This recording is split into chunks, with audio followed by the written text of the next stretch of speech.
Hello, you're listening to the Eric McKenna Project.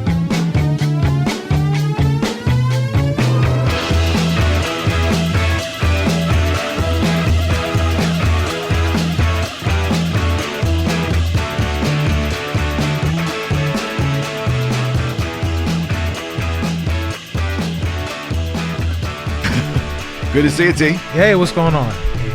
Thank you, man. No, thanks for having me. Oh, I told you when you were here last year, I said I got to have you again, and then we planned on doing it earlier, and then 2020 happened. 2020 happened. Yeah, so many areas I want to go down with you. Some are down the rabbit hole, some are not. Yeah. You may take me down the rabbit hole, Fran, knowing you. Yeah, that's how I am. I take people down rabbit holes. That's okay. Force red pills.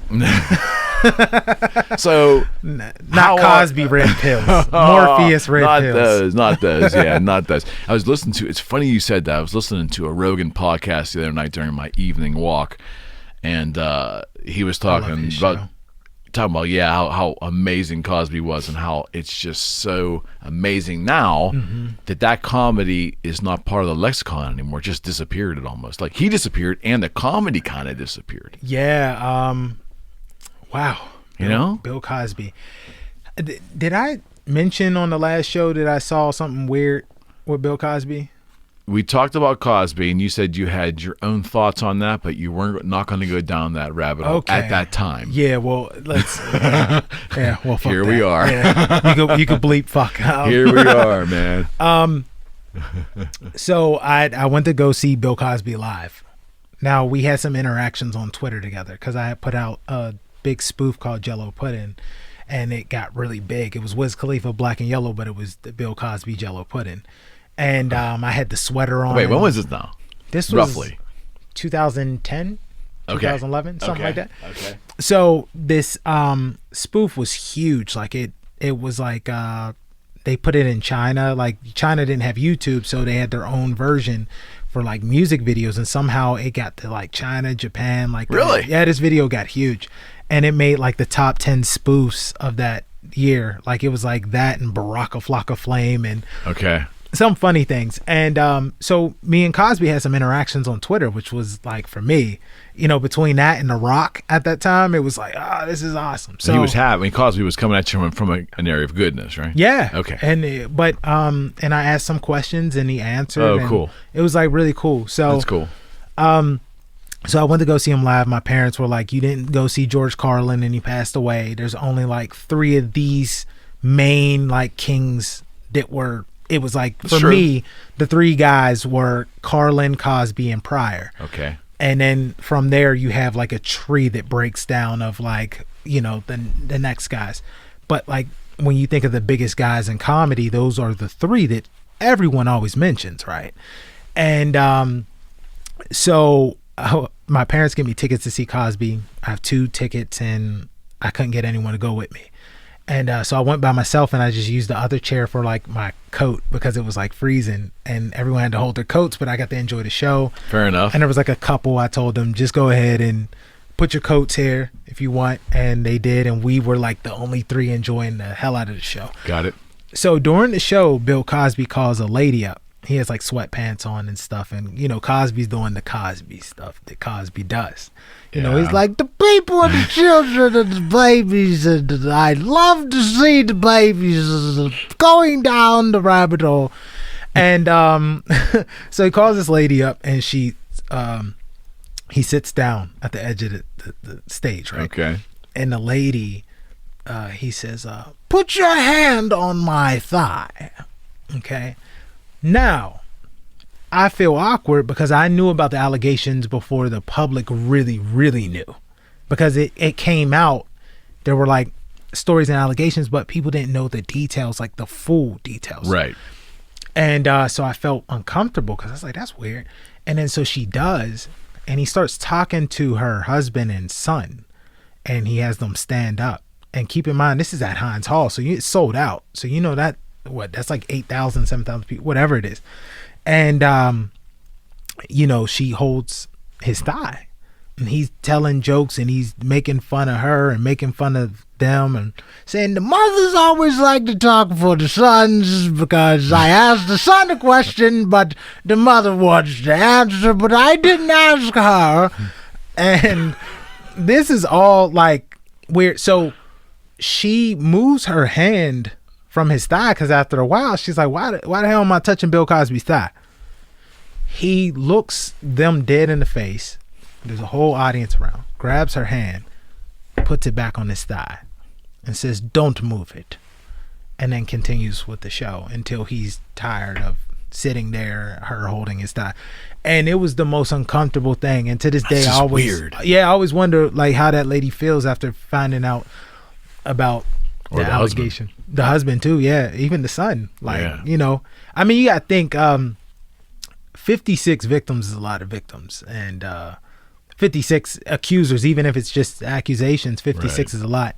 And I always tell people, like, Michael Jackson had an amusement park in a zoo and didn't even have 56 allegations. That's true. So there's something going on there. There's some truth. And he's still fighting it. He was just in the news up for some kind of, I don't know. Bro, he was on Twitter talking shit, like, from prison. And you know, he looked down on black people a lot.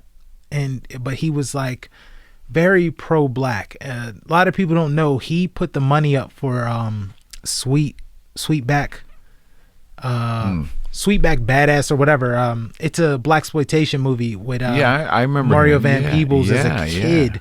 And it's like real weird. Richard Pryor originally created like blaxploitation, went to Cosby for it to get the money. Okay. And then Van Peebles came to Cosby and Cosby went with that one. Okay. He was a very pro-black man, but always looked down on us. And would like he had. It doesn't make any sense though. It doesn't. But you know that's one of those things that fame and money though, right? Yeah. He wanted. He was that guy, and he felt like he can. There's a famous speech called the Pound Cake speech, and it made like a lot of liberal people angry. And it made a lot of black people angry. And it was a speech about pound cake and how someone stole the pound cake and he was talking shit. The kids are out there with the pants down and they got the pound cake and he stole the pound cake and he got killed. And they go, why did he get shot? It's because he wanted the sweet taste of the pound cake. And he talks so much shit. I remember that. But it's even with that truth, people are like, yo, you got pound caked. Look at you, sir. You were talking shit on us and looking, and he would look down on a lot of black comedians and stuff. So it's really interesting to see, because I remember asking him on Twitter, and I saved the tweet because it was a prolific thing he said back. And I remember asking him, are there any, like, does the swearing bother you? Are there any new comedians that you like? And he's like, none that I've seen, but he said the swearing does bother me, but laughter is it's important in the ears of the people or something like that. He was just telling me if they're laughing, that's what matters more than what I think about comedy, and that stuck with me. Yes, and I think that's funny you said that, because you came off as the one comedian that I've interviewed since I started this show who really seemed to have a strong respect for their audience, and when it comes to handling hecklers and engaging audience members. No one has been as courteous in their philosophy in that regard outside of you. I appreciate that. Yeah. I don't know if it's a good thing or bad thing. You tell me. No, it's subjective. Right. I think your audience is very important, and like I said, I'm a huge Prince fan. Right. And Prince said, never talk down on your audience because they won't allow you to grow when you talk down on them. But if you treat them with respect and they'll respect you, then they allow you to do anything. They allow you to go into different avenues because they love you for you. So if you want to do something else, you can. And the problem he did. Yeah. And he was able to. And he was. And that's the problem, that there's so many people who don't, in comedy, I just feel like my life philosophy and my lifestyle is a lot different than most people. I really believe empathy is the most important thing to have on the planet. Empathy is, to me, the thing that is missing amongst the world. And because empathy is missing, we don't empathize with each other and we don't listen to each other. So when the audience doesn't like me, or I'm dealing with hecklers, or I'm dealing with situations, I look at it different. And because I can empathize with what they like, and I can understand the audience, and I understand people. Right. You know, if I have a show and a scientist is there, there's a scientist and there's a garbage man at my show. It's happened many times. Sure. And there's this, you know, you have this scientist or this high-tech engineer, and then you have a garbage man every day. Who's smarter? You can't really tell me who's smarter, because one might be wiser in another way. One might have a higher IQ in a different thing. Mm-hmm. So when they come to a show, they are both here. I'm the guy. You came to see me on stage. True. So I cannot talk down on you. Let's all be on this wavelength and ride this out. And I think that's why Dave Chappelle's so loved, because he does that. He gets upset with his audience sometimes, and there's times where he doesn't. And I'm like, come on, Dave, you're so good. You don't have to do that. But it's that people understand, like, he knows that there's a wavelength, like, let's ride this out together. The best music is like that. Mm-hmm. The best musicians and artists, we like them because they take us on a ride, right? And that ride, and that's why you have so many classic albums from certain artists. And then there's some artists that have a great album, and then their ego gets in the way, and then they have shitty albums the rest of their career.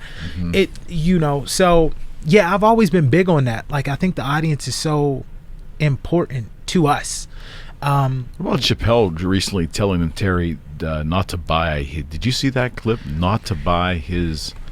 He's not to watch. Yeah, Chappelle show. Yeah, that was so, because someone pointed to me to that, and it was online. I don't think it was it was a part of a Netflix special or anything. No, I think Netflix pushed it though. Okay. What the hell is this? And he just was sitting there. Yeah. And it really was. It was captivating. Like, I couldn't turn it off, although it wasn't meant to be really funny. Yeah. You couldn't turn it off because he was dead serious. He has power with words. He's a guy that you want to listen to. Yes, and you'll listen to him. I think there's certain people that, like, I think you have a great voice. There's certain voices that make people feel calm and Thank good. You. And when I first came on here, I was like, oh man, I love this show. I was like, I got to do this again.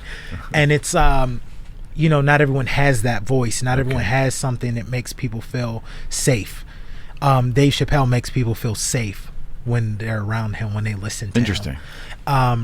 And Cosby was like that. He would take you on a ride, but he had to do it a different way because he was a black man in America coming out in comedy in the 60s. So, you know, he did it in a way where he was the biggest comedian in the world. Mm-hmm. And then Pryor took it to a whole nother level and just slammed on. He's the Michael Jordan. He just did it with curse words. Did those two get along? Do you know? Did actually, Pryor and Cosby get along? Yeah. Richard Pryor was, Cosby was his hero.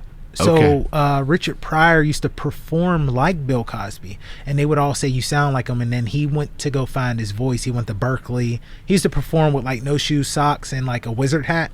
Call himself the Wizard of Comedy. I did not know that. Yeah, and one day he was like sad trying to play a trumpet because Miles Davis was his hero, and it sounded horrible. And he said and out comes Bill Cosby out of a fancy restaurant, like, what the hell are you doing?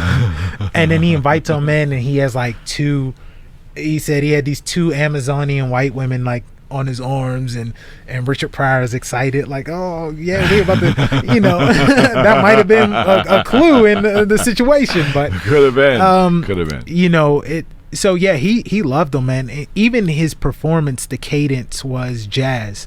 You know, Pryor does this, and it's jazz. It's Miles Davis. He's playing the trumpet. So when you listen to Cosby's delivery is like, the people came, and then the children saw everyone. And then Pryor is, y'all ever see somebody going down the street, right?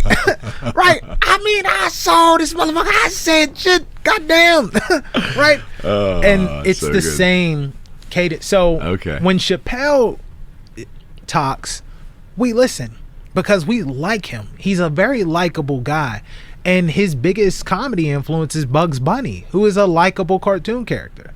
So, but Chappelle's different in a way, I think, from my interpretation, because Cosby had like this, smiling kind of way. The faces and stuff. Yeah. Well, but I also think that the Pryor would smile a lot too, usually coyishly, after the punchline or something.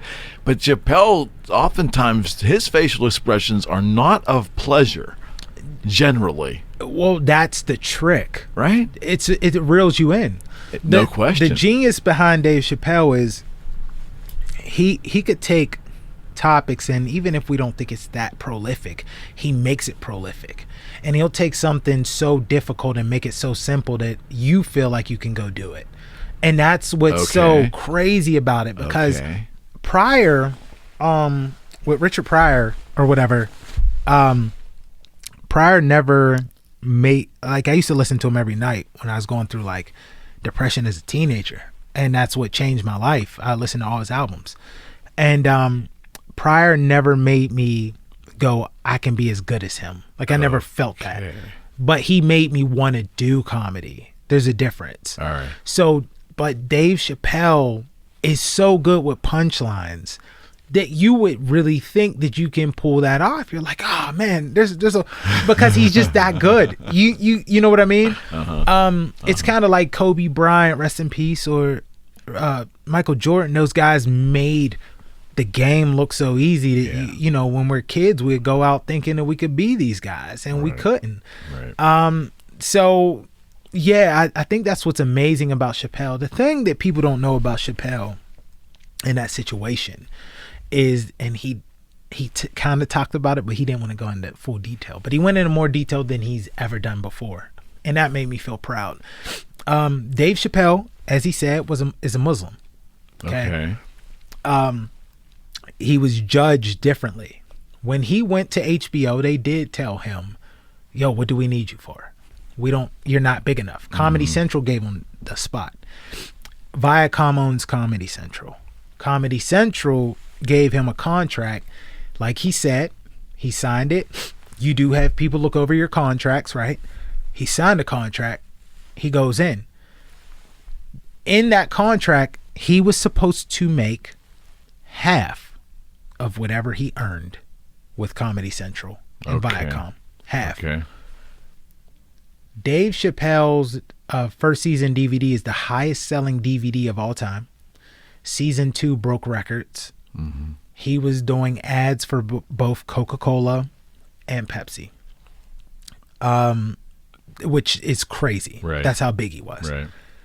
Dave Chappelle, they wanted to do advertisement. They wanted to change his show. They wanted to do everything. So $50 million sounds like a lot of money, right? For us, $50 million is, whoa. Yeah, I'll do it for $50 million. That's what we think. Dave Chappelle made them $500 million in just 2 seasons. Wow, that's incredible. 2 seasons, $500 million. That means that 4 seasons could have been $1 billion, which is not just something you just make. Mm-hmm. He went, where's my half? Where's the $250 million? Oh, well, there's a clause in your contract that says if you make past a certain amount, you don't get this money. So he was like, yo, what will my fans think? And stuff like that, right? And Cat Williams put this whole situation on blast. And that's when all of a sudden he's crazy. He's doing drugs. He's doing this. He went to Africa just to get away, to feel safe. Right. Because the thing is, entertainment is just as dangerous as in corporate world is just as dangerous as gang banging. Like it's crime. It's just like crime. It's just legal ways of doing it, right? They pass bills and laws. I mean, you see how much they're still trying to go after Zuckerberg and stuff because they know these guys are criminals. They're just legal, white collar. I'm a smile in your face and make you feel good about it. Criminals. Right. So, not saying Zuckerberg is a criminal. What I'm saying is that's how they perceive these people. Certainly they do. So comes from a place of jealousy, obviously. Too. Oh yeah, for sure. So they want to come after him. So that's what Dave Chappelle was dealing with. So why take this $50 million when I made you $500 million? I should be getting $250. Mm-hmm. It's not worth my sanity. It's not worth anything. So he disappeared, and I believe that the universe will always bless you with whatever you need whenever you wait. Yeah. If you stop rushing and trying to hop on the first thing that seems to be gold for you, you find out it's fool's gold. And you look at him now. He damn near made that $250 million back that he wanted. Right. On top of that, not only Netflix does what he wants, they look out for him. Right. He's with a company he's comfortable with. He's hosting SNL multiple times. He three-peated on the Grammys for comedy albums. The dude is having the best career of his life. Chappelle's show is just a shadow. It's a ripple. He did it on his own terms. He did it, and you have patient. Exactly, and he was friends with Prince, and Prince told him that because Prince did the same thing. Remember with the Warner Brothers situation? Most definitely, when it came to Symbol and I don't blame him. You have to do things on your own terms. I mean, Prince was amazing because he did not have an official website. Like he shunned the internet. He didn't shun it. I mean, he understood how it could serve him, but not directly from the appearance of being it directly. Yeah. He knew how evil the digital world is. No doubt about it. It is, and he knew ahead of time. And it can either be a tool for you or it could be a tool against you. And I think that's the dangerous thing about social media. You know what I mean? Like I had to unplug from social media for some months. And let's get there. Let's talk about 2020 because I'm sure the social media hiatus you took was also precipitated by the nonsense of 2020. Oh yeah, in a way, somewhat. Yeah. I'll definitely talk about it. All right, so since we've been here last time, the world looks a lot different right now. It does. Things got a little odd there for a while. Yeah, it did. I continue to do shows. We put guests next door. I don't know if you caught that. We had some of our shows with next door. We had a live. We had video conferencing. It worked. Yeah. And then it got to the point when the science was starting to show that it was not based so much on surfaces. It was a communicable thing as long as you keep your distance and you get tested. So from there, we got comfortable doing shows like we're doing now. Yeah. But man, I thought we were going to have to shut down. And my thing was we all that momentum, thanks to guests like yourself that got us rolling.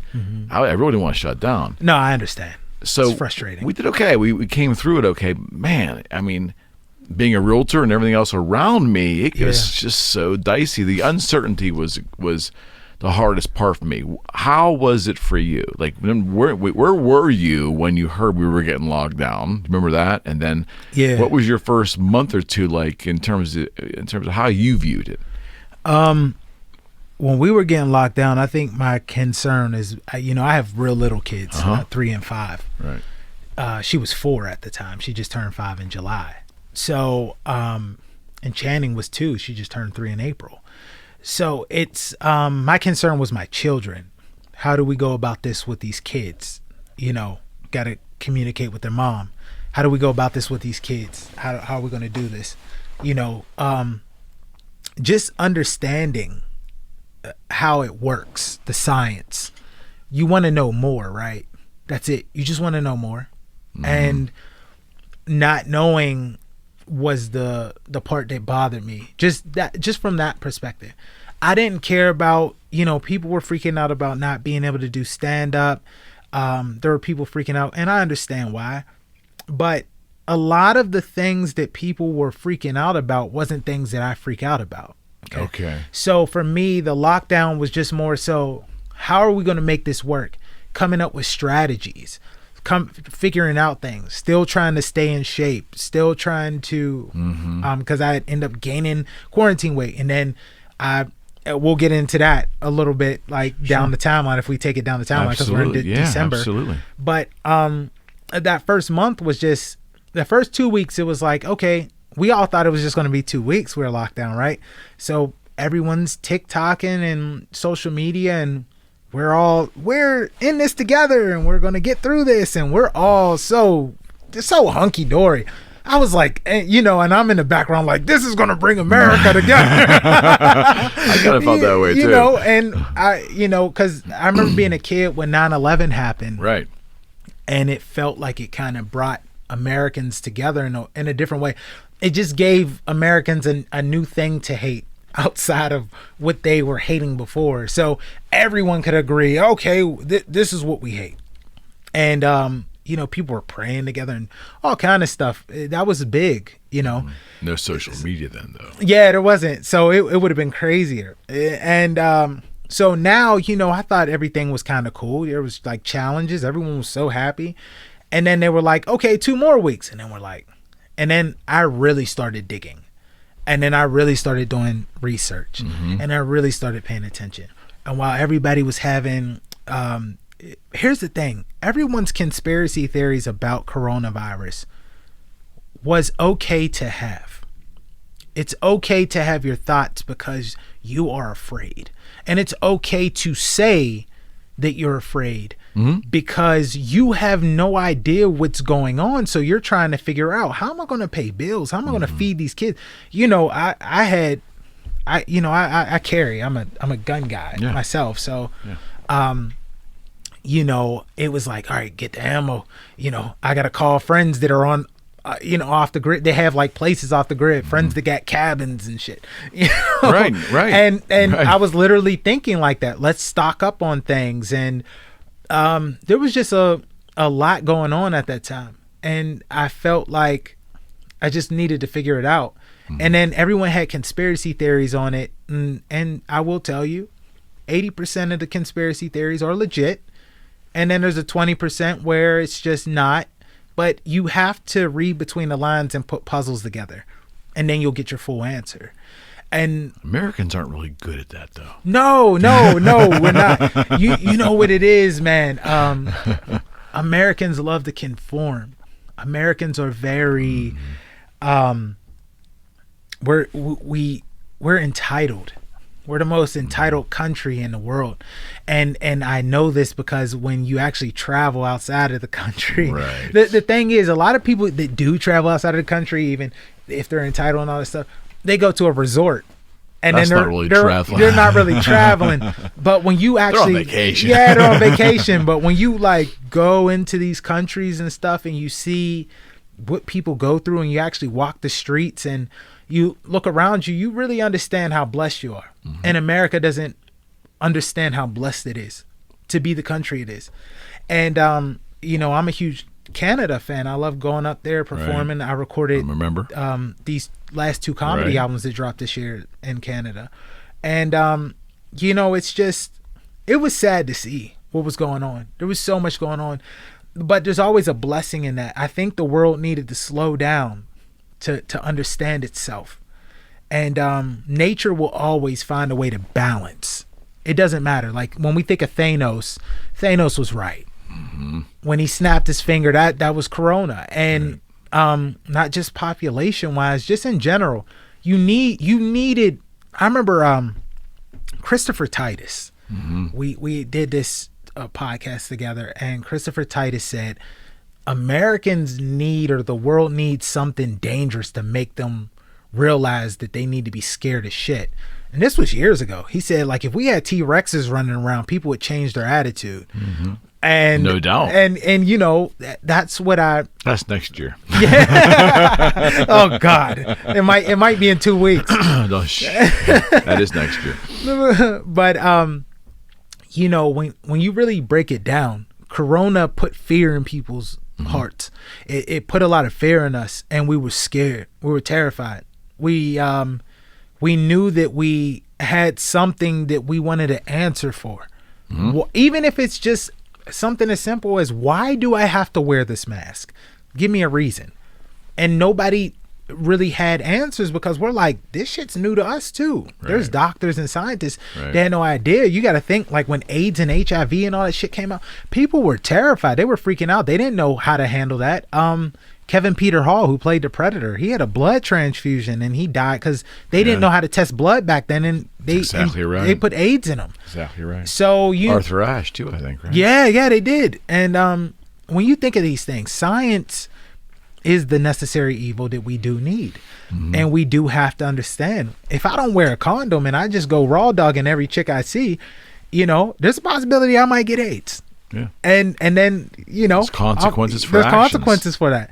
So, the most times I would always get sick is through comedy shows, through a microphone, because microphones, like, how you have a cover over this. Most shows we do, there's no cover over the mic. So It's I've not been changing them every 2 weeks too, and they're not cheap. Let me tell you. No, they're not. But you know, when you have just the mic itself, all the saliva, the germs get caught.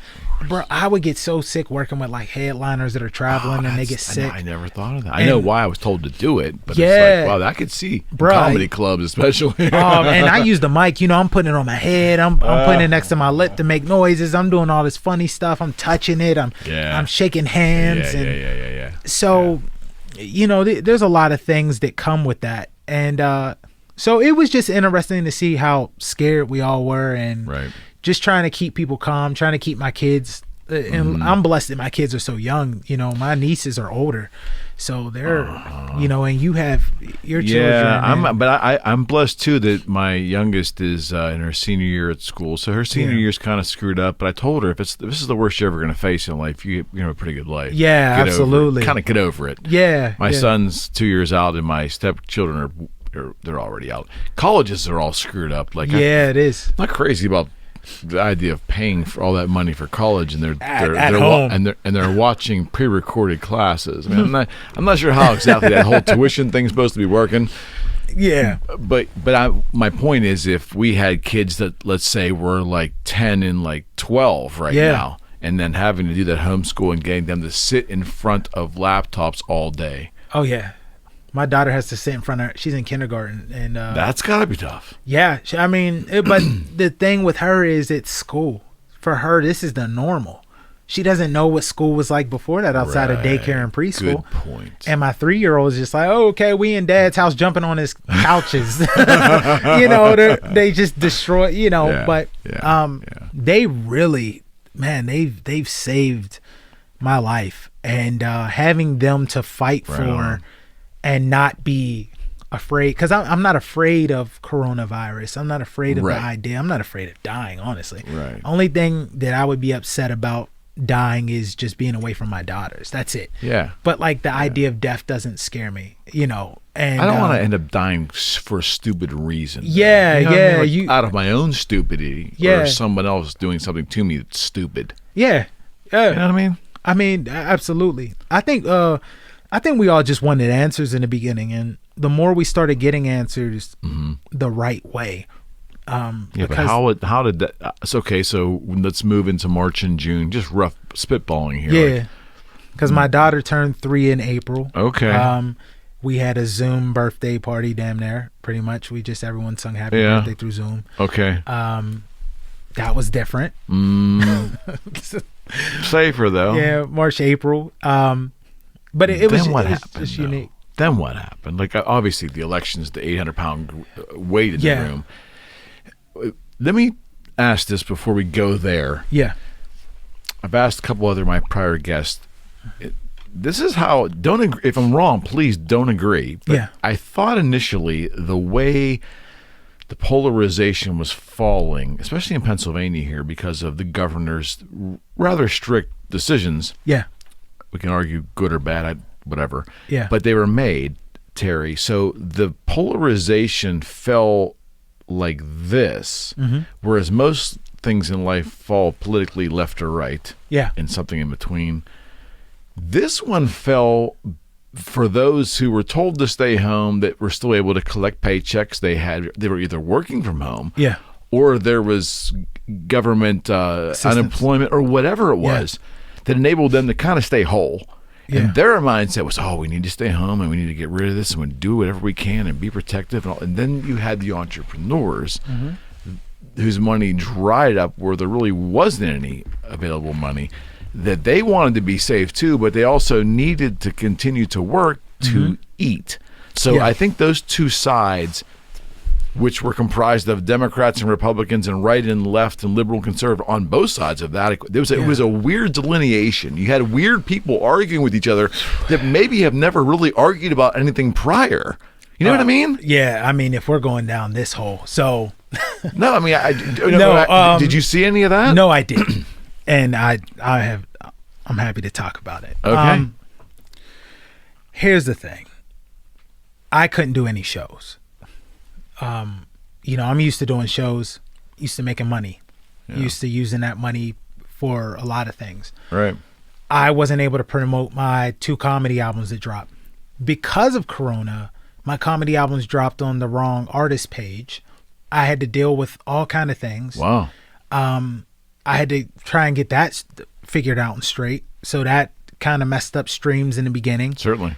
All kind of things. So I understood the frustration of both sides. I understood the safeness of both sides because, you know, they were coming up with ideas for like artists and stuff to get money through like unemployment and different things like that, which was a blessing. How'd that work?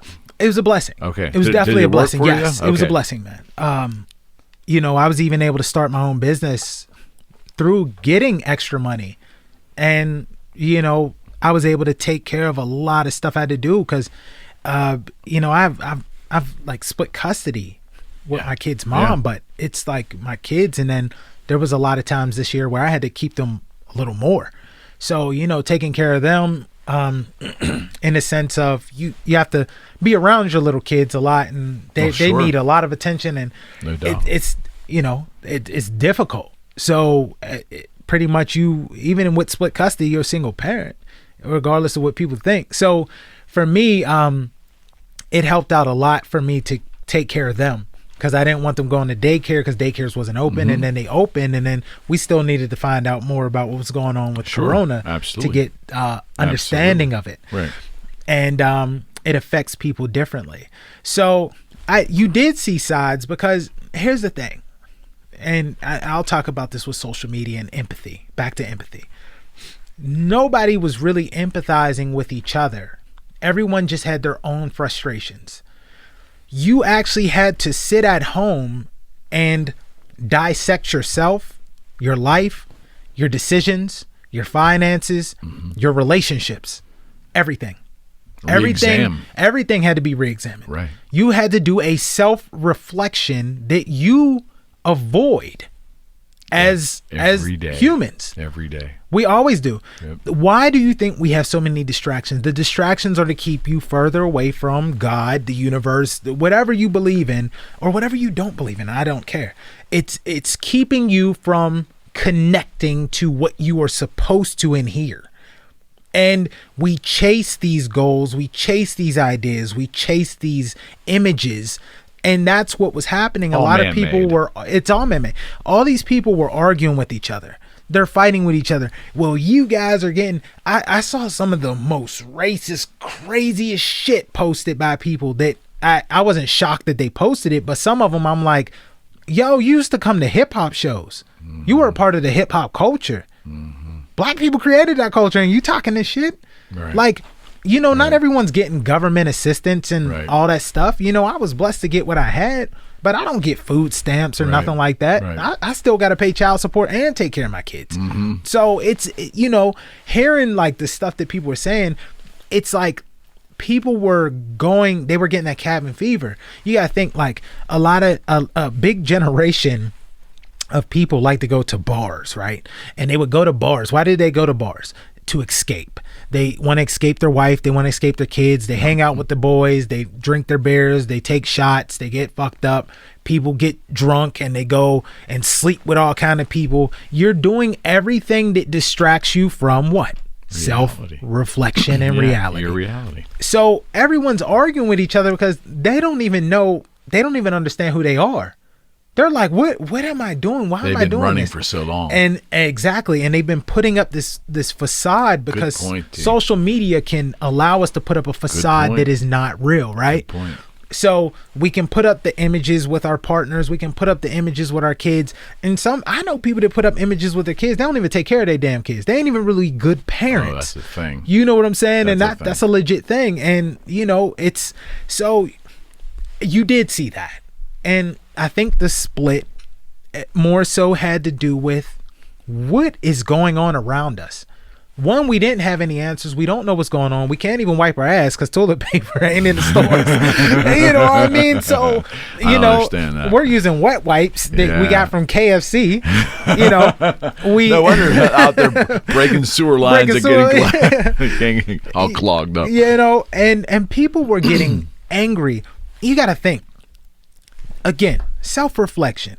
Everybody slow down and look at the world around you and see what really matters. And then some people, you know, they got divorced, people broke up, people saw all kind of things in their lives change because they couldn't handle things. Some people's self-reflection was just too much for them because they're like, well, now it's a little too much. I'm realizing I don't want these things. Now you gotta ask yourself, do I really love my wife? Because I don't really see her that much, and now we home together. She ugly. You know what I mean? Like there's like stuff that, you know, you can't cheat on your wife now like you've been doing. So now you got to stare at this woman in the face, and you like, them man, side chicks must have been lonely. Oh man, the side chicks were lonely, and the dudes was going even crazier. So, you know, it's a lot of that, and you know, people talk so much shit on these people that wanted $15 an hour for these restaurants and stuff. I saw that. And then you needed them. They became essential.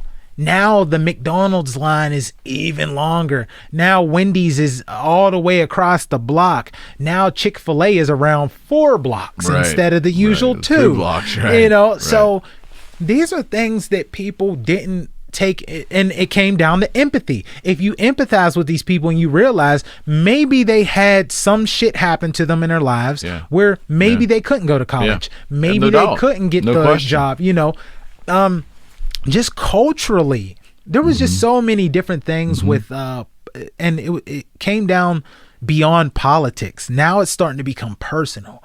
Now you're starting to see people say these crazy things. Now we see these things. Now the people that are usually distracted from ESPN and the NBA and the NFL, they're seeing police brutality. 100%. They're seeing murders. They're 100%. Seeing kids are being kidnapped more 100%. Than ever. Sex rings. They're cracking down on more sex rings because they're realizing, oh shit, this has been going on.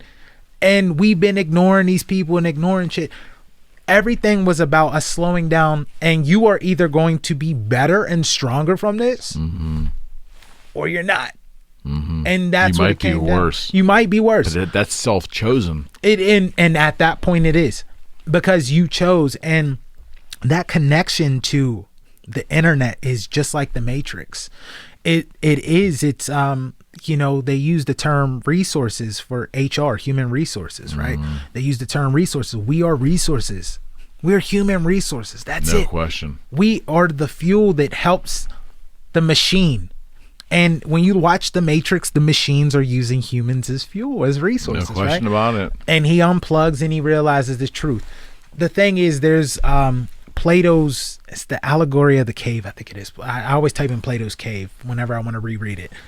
But Plato, I studied philosophy. Oh, yeah, I know you do. And Plato had this story about this cave, and the people grew up chained to a wall, and they were chained with their neck, their legs, everything. And then they had to watch light, like shadows. It was like flame and shadow, so it looked like a shadow show, like they used to do puppets back in the day. And one guy breaks loose. He gets out. And he goes out the cave and he sees people are making the shadow show. It's not natural. There's people back here doing this every day for us. Right. And they're ooh-ahing and loving it. He goes out into the real world. The sun is blinding him. He can't even handle the light because he's been in the dark so long. Goes outside. He sees there's an island. There's oceans. There's trees. There's birds. There's actual animals and not the shadow ones they've been showing. And he comes back to tell everybody. And they go, get out of our way. We want to see the shadow show. We don't care about you. You're crazy. Right. You're losing your mind. You're out of it. Right. You don't make sense. Right. And he's like, no, look, there's this whole thing. They're like, get out of here.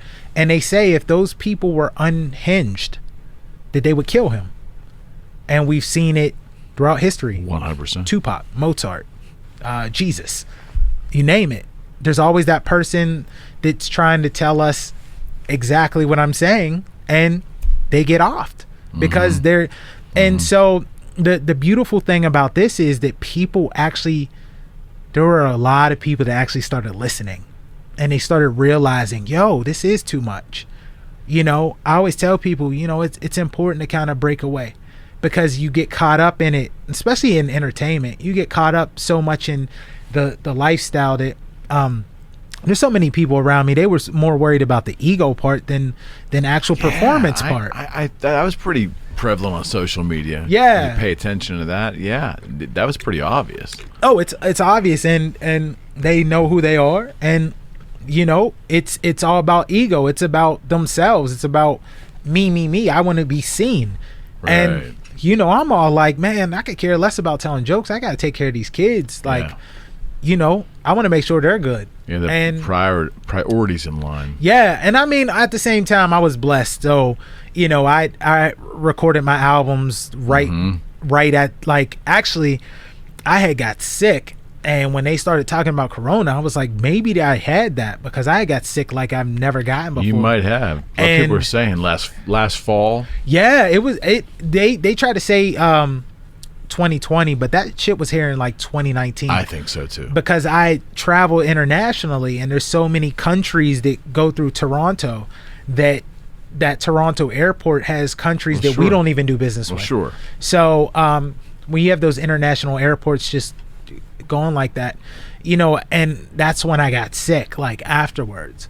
So it's, you know, there's a lot, man, that came with what was going on in the world, even with like the police brutality stuff. Yeah, like we go there with me because it's so funny. My really cool slogan was co-opted by a bunch of celebrities that said it more eloquently to me. But the point was, my thought was, you know, this is going on for so long. Yeah. It's just now we have nothing else to fucking concentrate on, and we happen to have more video cameras out there. We do. You put all that together. Yeah. And now it's just more in your face. It's more in everybody's face. It is, yes. But to think that this is a new phenomenon, that's just second grade thinking, you know? Yeah. The people nobody had distractions. There's no club, no bar. Mm-hmm. You ain't even going into the office. Mm-hmm. You staying at home and you got which that means TV you're only really on. working an hour a day. Yeah, right. So, you know, most people ain't even going into the office, you know. Right. So instead of driving across town and listening to your favorite podcast, your favorite playlist, you ain't doing it. You're at home listening to screaming kids. Your wife's cooking. You guys are trying to figure out things. If you ain't got no partner and you doing this, you know, drinking. Yeah, there's all kind of things that people are trying to do, but you don't have those vices. So now you're on social media, right? Everything's in your face.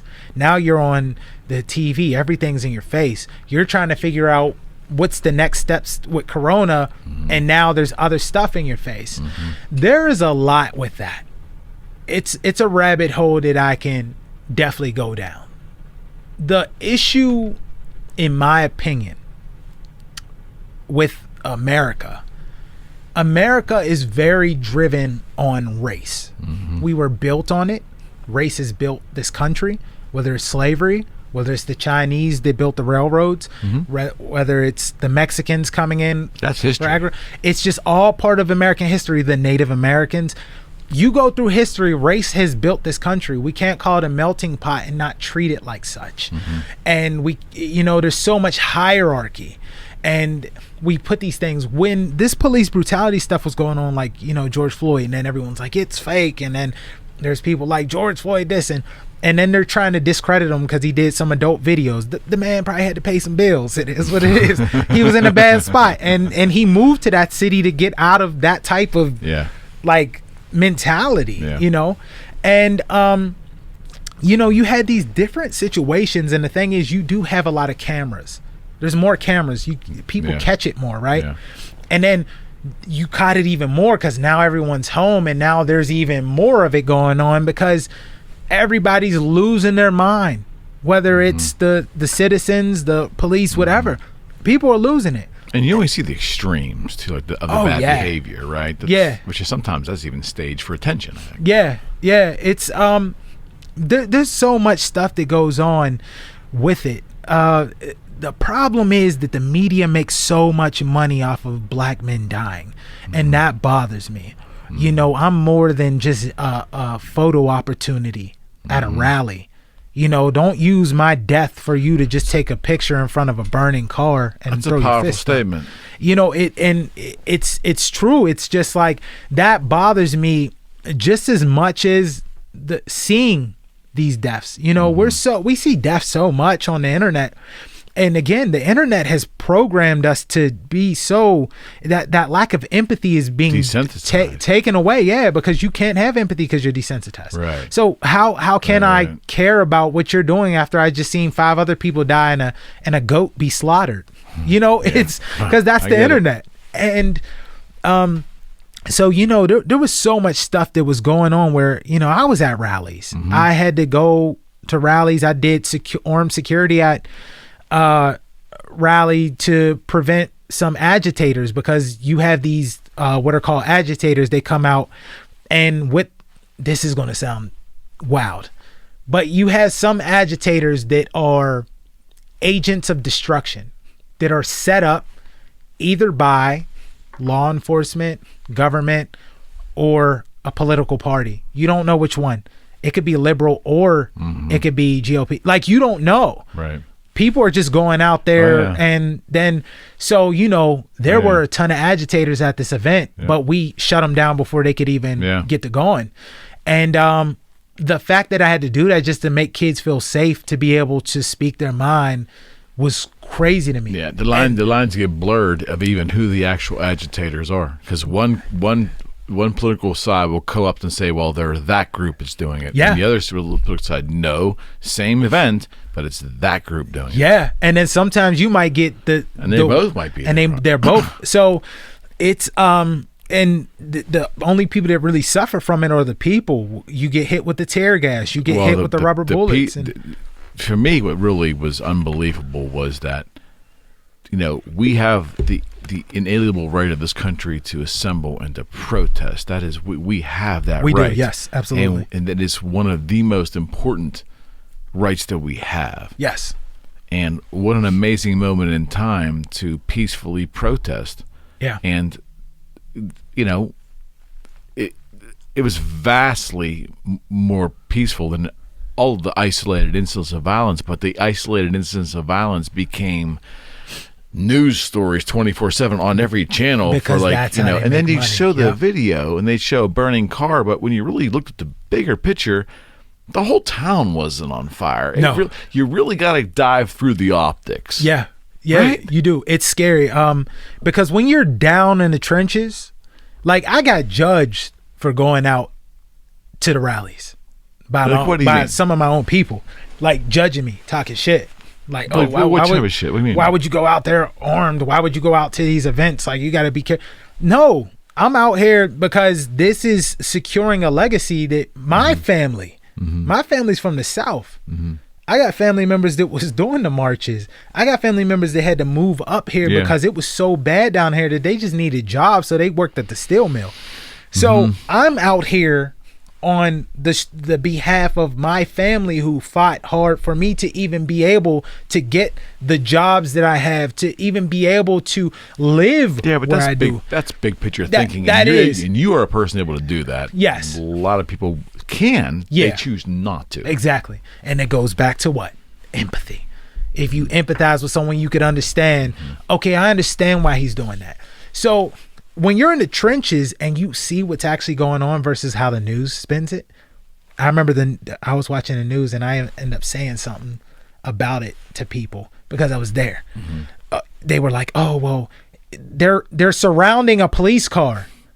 I said, absolutely not. We were not surrounding a police car. The police were blocking the streets off for us in East Liberty.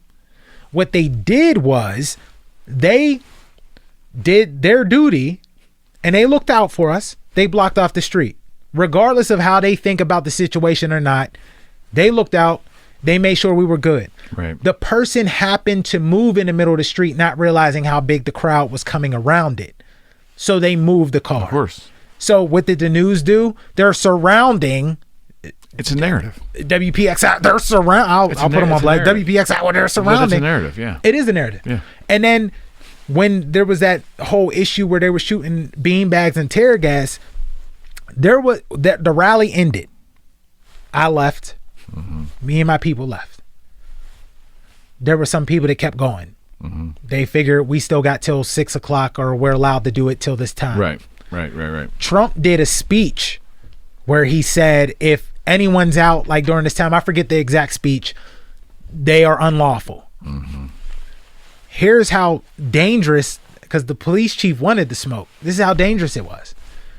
They loaded up a PAT bus and blacked it out with SWAT members.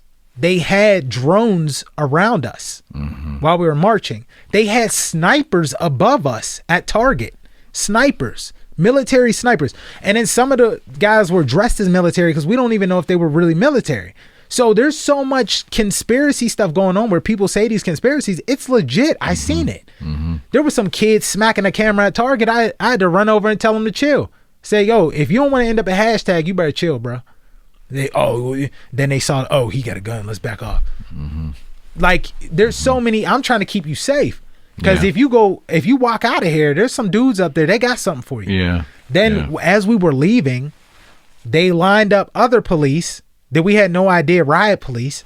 Then they set up those police in the bus to cut off the people coming. Those people didn't even hear the speech. So they thought we are legally allowed to be out here. Got it.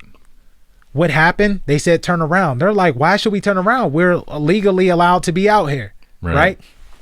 Do I feel there was some agitation there from some of the people? Because one of my biggest issues with these type of situations is you have these civil rights leaders who are social media celebrities through activism. There's some of that going on. Activism is the new celebrity.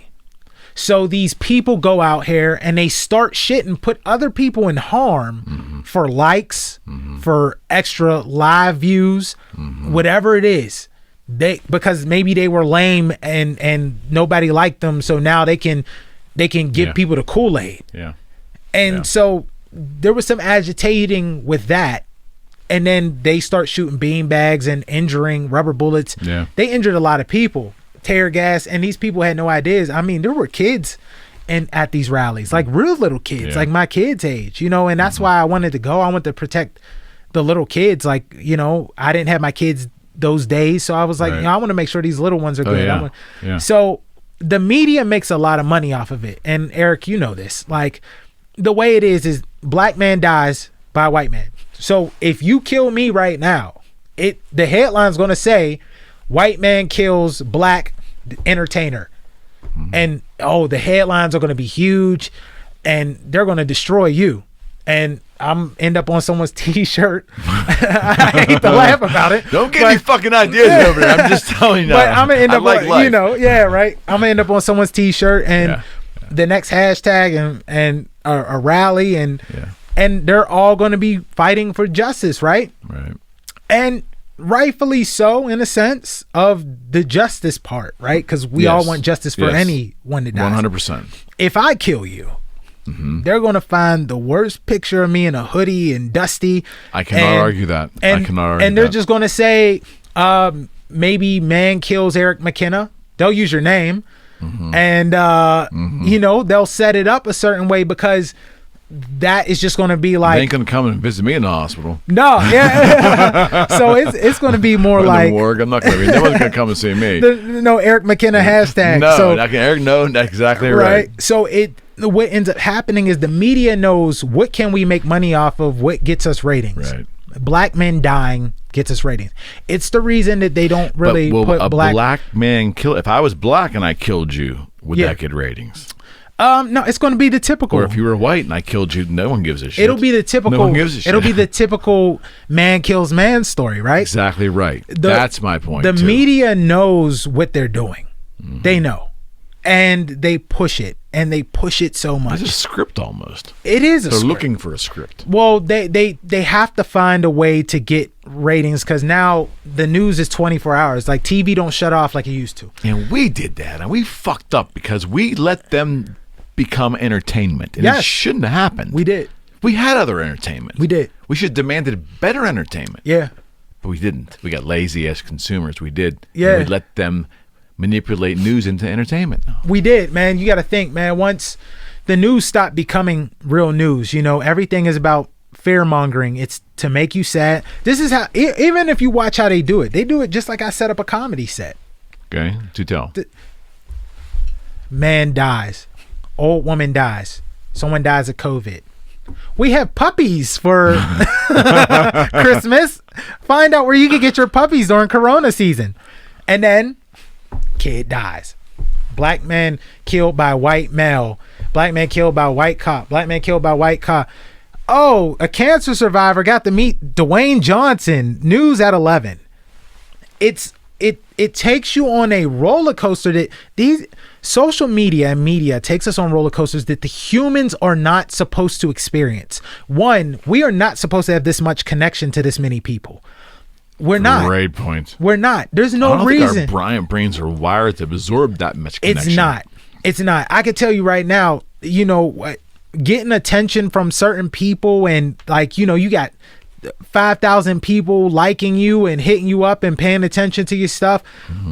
That isn't normal. It's not that's healthy. It's not healthy either, but it's not normal. And then you're fully connected.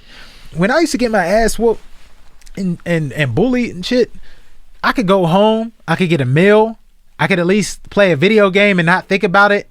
Maybe when I go to bed, I might get some anxiety like, shit, he gonna whoop my ass tomorrow again. But I at least had a moment. These kids are going home. They're connected to the internet. They're getting cyber bullied, and everyone's like, these kids are soft. No, these kids are not soft. The fact that you cannot turn it off. It's vicious. You can't turn it off. It's vicious. These kids have to face this shit, and they are dying because, and that's how media is. You can literally see a story 4 hours ago about Kanye West at 3 a.m. Like, and then you can choose what story you want, which one had it first and which one had it later to find out, because some stories like TMZ will wait like 2 hours because then they'll find out more information than CNN did or Fox News. The media makes so much money off of it. So when black people are dying, it's being pushed in our face so much. Oh, it's being marketed. It is. It is a marketing, and because of that, it causes more conflict. Because of that, it causes more hate. Because some people don't want to face the reality of dangers in the world. People don't want to believe that there are people out here harming children. You know what happened during the pandemic? The FBI released pages about the Finders. The Finders were a group that people in the late 80s, they found them, they said they were a cult, and they found these guys kidnapping, like bringing kids, and they had like Chinese translation, like state-of-the-art computers for the 80s. Right. And they found this group called the Finders. Then they created the Satanic Panic, because the Satanic Panic was a part of that. They wanted to set this cult up. They found out that the main guy was the head of the CIA. They just released it after all these years of people saying this and them saying you're nuts, it's a conspiracy. They finally released the papers to confirm this shit. Of course. That kids were being kidnapped and being brought in and being sold by government officials. Government officials want these kids. They didn't want to release this information because some of the people were... Oh, it's going on today. It's been going on. It is. And, you know, we have all this stuff that people just don't want to believe, and now they've had no choice but to face it. You know, when somebody, with the riots and stuff like that, there were a lot of agitators that were caught on video, and I'm happy that we had cameras because we were able to prove that agitators exist. People didn't believe us for the longest. You know, I remember when Mike Brown died down in Missouri, they said there were agitators there and no one believed it. They tried to get him on video. The one dude who was like a real serious civil rights leader, not no social media activist, I want to get your money and your likes. He was a real deal. They killed him. He died. So there's so much out in this world that, like, when you start getting to the truth, something happens. It's hard to get there, though. It's hard. It may be not hard to get there. Maybe it is, but it certainly is hard to to rectify in your mind when you only have a couple hours a day or you have a half an hour to try to sort what you just witnessed in your head and rectify it in your head so you have an understanding. Yeah. And then every 20 minutes you're hearing something else that's changing the narrative. It's hard, man. It is. Here's the thing, man. I am not going to sit here and tell you I would never call the police, because the police have helped me many times on many things. But I'll also tell you a story that I picked up my kids from daycare. I posted about it, and I go to pick up my daughters, and they're in the back seat, and I get pulled over. And at the time, I was driving like this older truck that my dad had, and I had to use it, and I got pulled over, but not by regular police. I got pulled over by like a task force, right? Okay. So they were like plain cars. It was like 6 to 7 cars. It was a lot. We'll say minimum of 6. Bruh, they approached my truck on William Penn Highway with long rifles. So I did nothing. Anyone that I wouldn't even be able to do a lot of the things that I do without the background checks I get. I don't have a bad driving record. Never had a speeding ticket in my life. I don't have any charges. Not even a misdemeanor. I don't have anything. Clean ass record. I get pulled over. They're coming like this. I'm freaking the fuck out. You have kids in the car. I got my little girls in the car, so I'm freaking out. So I'd roll down my window and I yell, "Yo, I got my babies in here. I got babies in the car." So, because I don't know what they're thinking. So they're all like surrounded, and I mean, these dudes were like, they were decked out.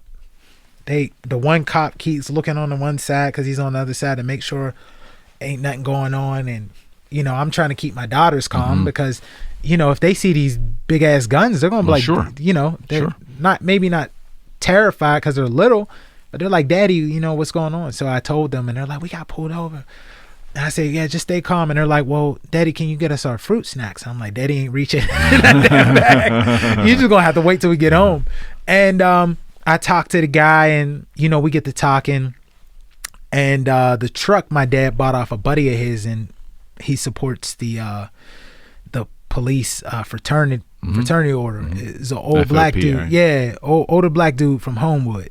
And we were talking. And he's like, "Do you know why we pulled you over?" And I'm like, "No, I don't." He's like, "Well, your registration is up." And I go, "Well," and it literally just expired like that month.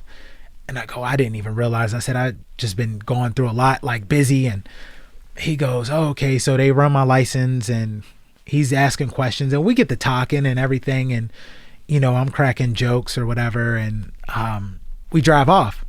And a cop followed me all the way back to my house to make sure I was going like straight to my house or whatever. And it wasn't even one of those cops. It was a regular cop. Like, it's like they got on the radio and said, "Make sure this dude really lives where he said." And this is where I live, man. This is my neighborhood. And I get home and, I do the registration online immediately like I told him I would. I didn't know. But, everyone... I remember posting that story just to kind of give people insight. Like, yo, me personally. Right. Don't sit here and bash these stories. Me personally. Right. And then there was some people that was like, "Oh, well, maybe the cops didn't." Regardless, bro, what if they just opened fire? What if they were after somebody and the truck fit the description and me and my babies is dead? And then what? Yeah. As a white person, I will tell you, the one thing I've always heard for my whole life is when stories like this would come in and your comments, "Well, if you're not doing anything wrong, you have nothing to worry about." First off, you can't be that second grade in your thought to think that's actually true. No. Driving while black is an absolute thing, and I'm a white person of 55 years old, and I will know in my life that I don't face the same risk going out every day. I also know that being a police officer, I do believe, is one of the toughest jobs there is on the planet. And it only takes one really sinister cop and 1,000 great cops, and you got a cop problem. Yeah, you do. So I'm not minimizing anything, but man, Rogan had Jocko Willink on and a couple other folks recently talking about ideas for training. Like, you think training is really the crux of the problem right now, and to root out those bad apples who do have issues that shouldn't be carrying a badge, the ones that shouldn't be carrying a badge. Yeah. So I worked security enforcement when I was younger in Alabama. And that's a whole podcast. It is. And I lied about my age so I could get the job. Okay. They didn't ask for like anything. Is this guy Hayes? He was like Denzel from Training Day in Huntsville, Alabama. Okay. And he used to be a cop, and he was like the guy, you know. Okay. So I worked for Hayes, and if we got pulled over, we'd ask for officer courtesy. They treated us just like they would treat police, almost, because we were a part of Hayes, private investigation and security. All right. And they thought I was like 23, and I was only 18 and 19. And I was risking my lives in clubs and stuff. Sure. And those dudes would come and save our lives, man. Like, there were many a nights where guns were pulled on me and all kind of stuff. And but they should do that. But the thing is, the job, what I learned is the job is scary as hell. I would imagine. But at the same time, I don't know what training you can do outside of just evaluating. Well, vetting out the bad apples. Yeah, and then the other thing too is, man. Well, escalation can't you give escalation training? Like, when how many brand new police officers are out there, and just by the luck or unluck of the circumstance are thrown into bad circumstances and having to make life or death situations, and they've got no point of reference. Yeah, they don't. Well, the other thing too is, man, it's the same with like military. Okay. First of all, you get a lot of guys who are ex-military and they become police. Or a lot of the guys that I knew that became police were guys that got bullied. So then I remember some dude telling me, like, I was at like Eaton Park one day with friends when I was younger. Okay. And he's like, yo, I'm training to be a state trooper. All right. And I used to like rip on him and stuff, right? Because I was just a funny kid and I used to rip on him all the time. And he said, your black ass better not come down my road, boy. And hurried up and bounced out. And I laughed so hard. I didn't even get angry. I laughed because I was like, yo, that's what happens. You get these guys who, like, it's a power trip for them, right? It's kind of like the entertainer that never got attention, and now they get all the women in the world and they don't know how to handle it. And that's why I think training has to be different. I think more evaluation than training, because both. Evaluation should be part of that training. Maybe the initial part of the training is the evaluation, right? Yeah, because a psychological profile. A lot of the situations I've been in or I've been around, like there's been a lot of situations, but one of the other big ones that stands out to me just off top was I came back from school. I was down in Alabama to go to school to play football. And all of us, the football team, track guys, all of us, we got back together and we were in Highland Park on the east side of Pittsburgh. And we're over by like the reservoir, like the wood playground that's been on Mr. Rogers. So we're all sitting there, we're talking, we're having a good time, all of us. So we get in our cars. What happens? 10 police cars, K9, everything. We have no clue what's going on. None. We're only teenagers. And at this time, there wasn't that much in the media just telling people that you was going to die. Right. You know, we kind of knew that bad things happened, but we didn't, we're young. So they check all our IDs. They say, we got a report that there's a drug deal going down here. And I said, I've never seen a public drug deal this big in my life. I am not about to move kilos in Highland Park in front of old white women walking poodles. Yeah. And that's the other thing. All it takes is one call of somebody reporting some bullshit, because we caught that lady who strangled her dog and tried to say this black man was harming her. Yes. If he didn't have a video phone or wasn't on camera of him recording her through the 911 call, Lord knows what could have happened. Because then that's the other thing with the training. The calls, what is coming in on these calls? There was another guy who had mental health issues, and the call they got, the way the dude's brother called, and this is the thing that pisses me off too. If you have a family member that And there's a lot of like disconnect with mental health in black people anyway because of culture. But if you know that there's something wrong with that person, there's a certain way that you have to call, and you need to let those people know what's going on. Right. I listened to the call. He's like, oh, you know, my brother out here tripping. He butt naked out here, and he high as hell like usual, and da-da-da. Bro, they killed him.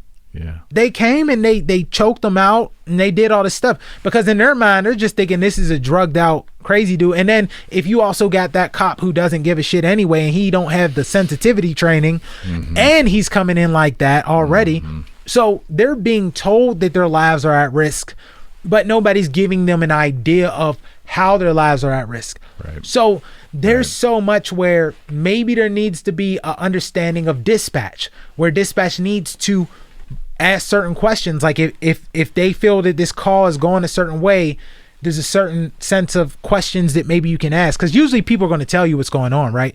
But if I'm freaking out and I got a bipolar brother who's having a manic episode and he's trying to kill me, that happens. I'm just going to be like, yo, my brother's out here trying to kill me, because I just need someone to come help me, right? So the onus has to be on the family. It's to some degree to make the local municipality aware or something. Yeah. So just have to, right? There's so much that we need to change in general. We need to change the way that the officers are, because there's so many of these old school officers that still have these old school mentalities. I had an incident happen to me, no question about it, where I had to call the police, and the incident went left, and the law enforcement wasn't helping me. The younger cops were like, look, just go file the paperwork that you need to down to court. Like, we understand your situation.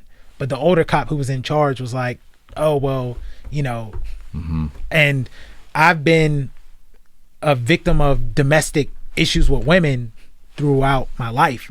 It's like, it's a thing. And it's like when you call police, like it could either go left or right. But the courts are getting better at it, but law enforcement is not, because the cop told me, well, we're used to, the old guard's pushing back. Yeah, he's like, we're used to the woman always being right in these situations. Like, he straight up told me that. So you put me at risk and almost made me lose my children because of your old school thoughts that you are pushing on this younger generation of officers that are under your command, and they're trying to help me out. But if you tell them this person wants to press charges, arrest them, I have to go to jail for Lord knows how many days, even if I'm proven innocent, which I was, you know. And the structure of local municipalities, local townships, counties, the way things are run, they're almost run like, you know, their own little country at times. Like a Ponderosa. Kinda, pretty much. They're run like management of Ponderosa. Which, and that hopefully is a system that time will change, I think, over time. I hope. You know what? I don't know, man. But how though? Like how can we see that change being administered? That sounds like a clusterfuck. If you want my honest opinion, the only way that we can make a lot of changes in America is that the older generations have to die off. Yeah, that sounds crazy for me to say, but I'm not ready to go yet. Yeah, well, you know how wait, you're Gen X. Barely, You're Generation I'm 50, X. I'm right there in the beginning, or I'm very late baby boomer, believe it or not. So, boomers. I thought boomers ended in 64s. I was born in 66. So you're Gen X. Okay, I'm a Gen X. Well, didn't know that. At least that's what I read recently. You know, and then the silent generation. Like, I think about a lot of situations in this world, and I've been through so much in life. I've witnessed so much, and I've learned so much, and I really dissect things. And my grandfather fought in Korea. He was in the Korean War, and in the Korean War, he Lord knows what he saw, right? And he comes back and he drinks a lot. He's abusive. He's all kind of different things. And now we could look back at it and go, this dude had PTSD. Like, he fought for a country and came back and was still the N-word. Yeah. Like, that's it. That's all you are. You're just another black boy. Absolutely. And 100%. And then, and then that's the other thing that makes me upset about things. People are like, oh, well, there's people fighting for this country and you want to kneel during the anthem and you want to do this. The anthem situation is different for me. I'm more focused on how we can actually make change. I don't care about all the social media and the fun shit that people do. But what I will say is this. I have so many family members who have fought for this country too. And it's offensive when you have these white people going, well, my brother fought for this country. So did my granddad. So did my great-grandfather. So did my uncles. So did my great-uncles. So did my cousins. Yeah, where's the measurement so did my friends from? Yeah, it's because they just assume, and there's this assumption. Because you got to think, military is built off the backs of poor people.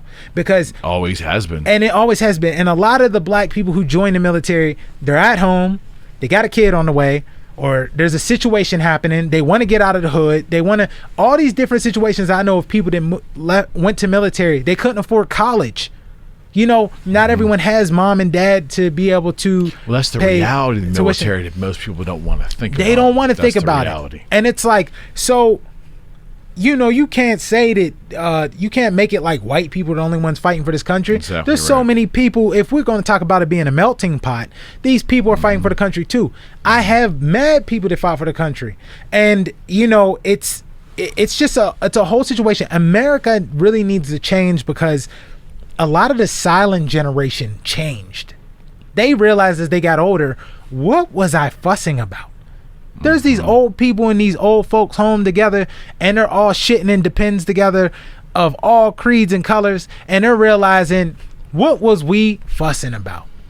You are actually a good person. I never even met a black person before. I never even met an Asian, and I've been judging y'all because the media and because of TV and because I saw black man kills this or this and that, or I turned on Cops one day, accidentally turned on BET.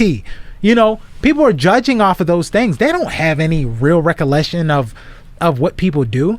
And there's a lot of these situations in America. And that's what needs to change. If we're going to make change, we have to change ourselves. And again, empathy, self-reflection, things that people don't want to face right now. These are the only ways that we could change our country. Staring them in the face based upon what COVID's done to us. They need to do it. But think about how many people have changed. Oh, yeah. Think about how much. There's a lot of people who are like, holy shit, like, what have I been doing? What have I been doing? So I'll share this with you. I made a social media post the other night. I got real reflective on things, and like I blogged it and I put it on Facebook last night. 20-ish years now. Time flies. I was at a guitar show with a friend of mine that I had met. He was from Dallas, and he was blind. I was blind from the day he was born. Yeah. And so it wasn't like he had his sight and lost it. Blind. Yeah. And we're at dinner, and we're eating an amazing steak, as you do in Dallas. And he looked at me and he said, I just don't understand racism. Came out of the blue. Yeah. And we're in Texas. We're in Dallas, right? And I go, well, what you don't understand it? He goes, no. As a matter of fact, he goes, for you people with sight to discriminate against anybody over anything is like, why? Why would you do that? I can't rationalize.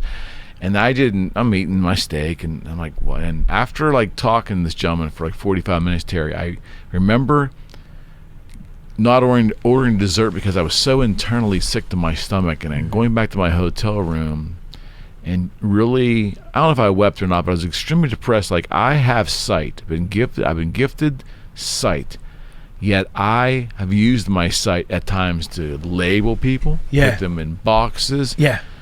Think about, and not just the interracial lines, gender lines, maybe, philosophical lines, just boxing people up, man. I'm just boxing them up and storing them in the garage, labeling them up, and only pulling them out when it's convenient for me. Yeah. Even indirectly. And I never considered myself an overtly racist person, but I still thought that way in a lot of different ways. Yeah. How dare me do that? Yeah.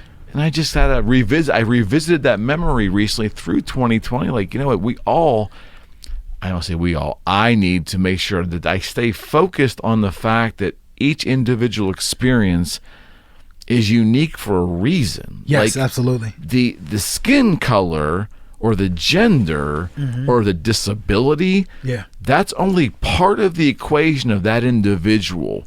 Yet we use those derivatives to drive the narrative internally. We do. We're really fucked up, man. Yeah. We're fucked up when we do that. We're broken, bro. Yeah, and it's a humbling thing. It's a little personal, but it's humbling. But I try to keep that stuff into forefront because this man, who was a white man, by the way, I don't even know what he knows what that means.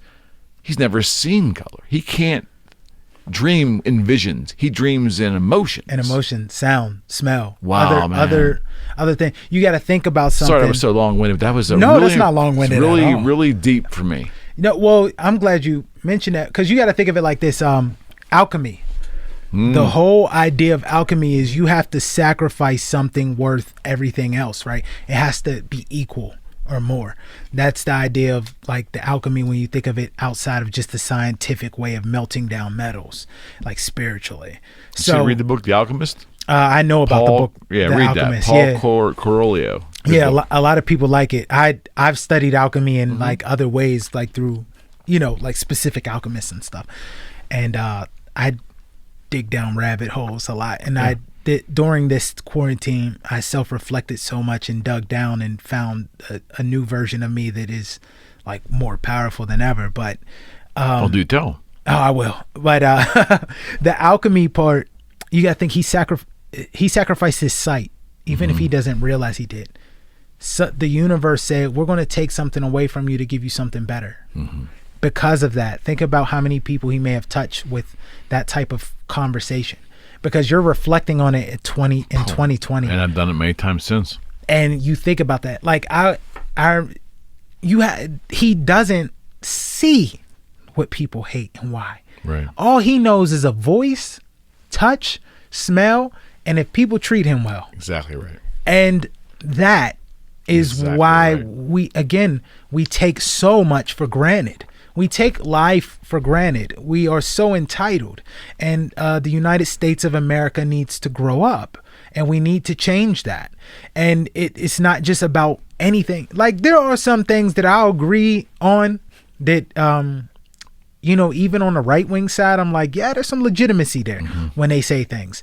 And same with the liberal side. I don't consider myself one or you're very pragmatic. You come off as a very pragmatic person. Appreciate it. Yeah, I'm more logical. Like, I want to know, let's find out the truth. Let's take these pieces and put them together, because what people don't know is if you're Christian, you follow the Bible, but there's pieces of the Bible that were missing, and then they found them. And if you go back and read those chapters of the Bible, you go, holy shit, this is what I've needed for myself. But they took them out because they didn't want you to have that for yourself.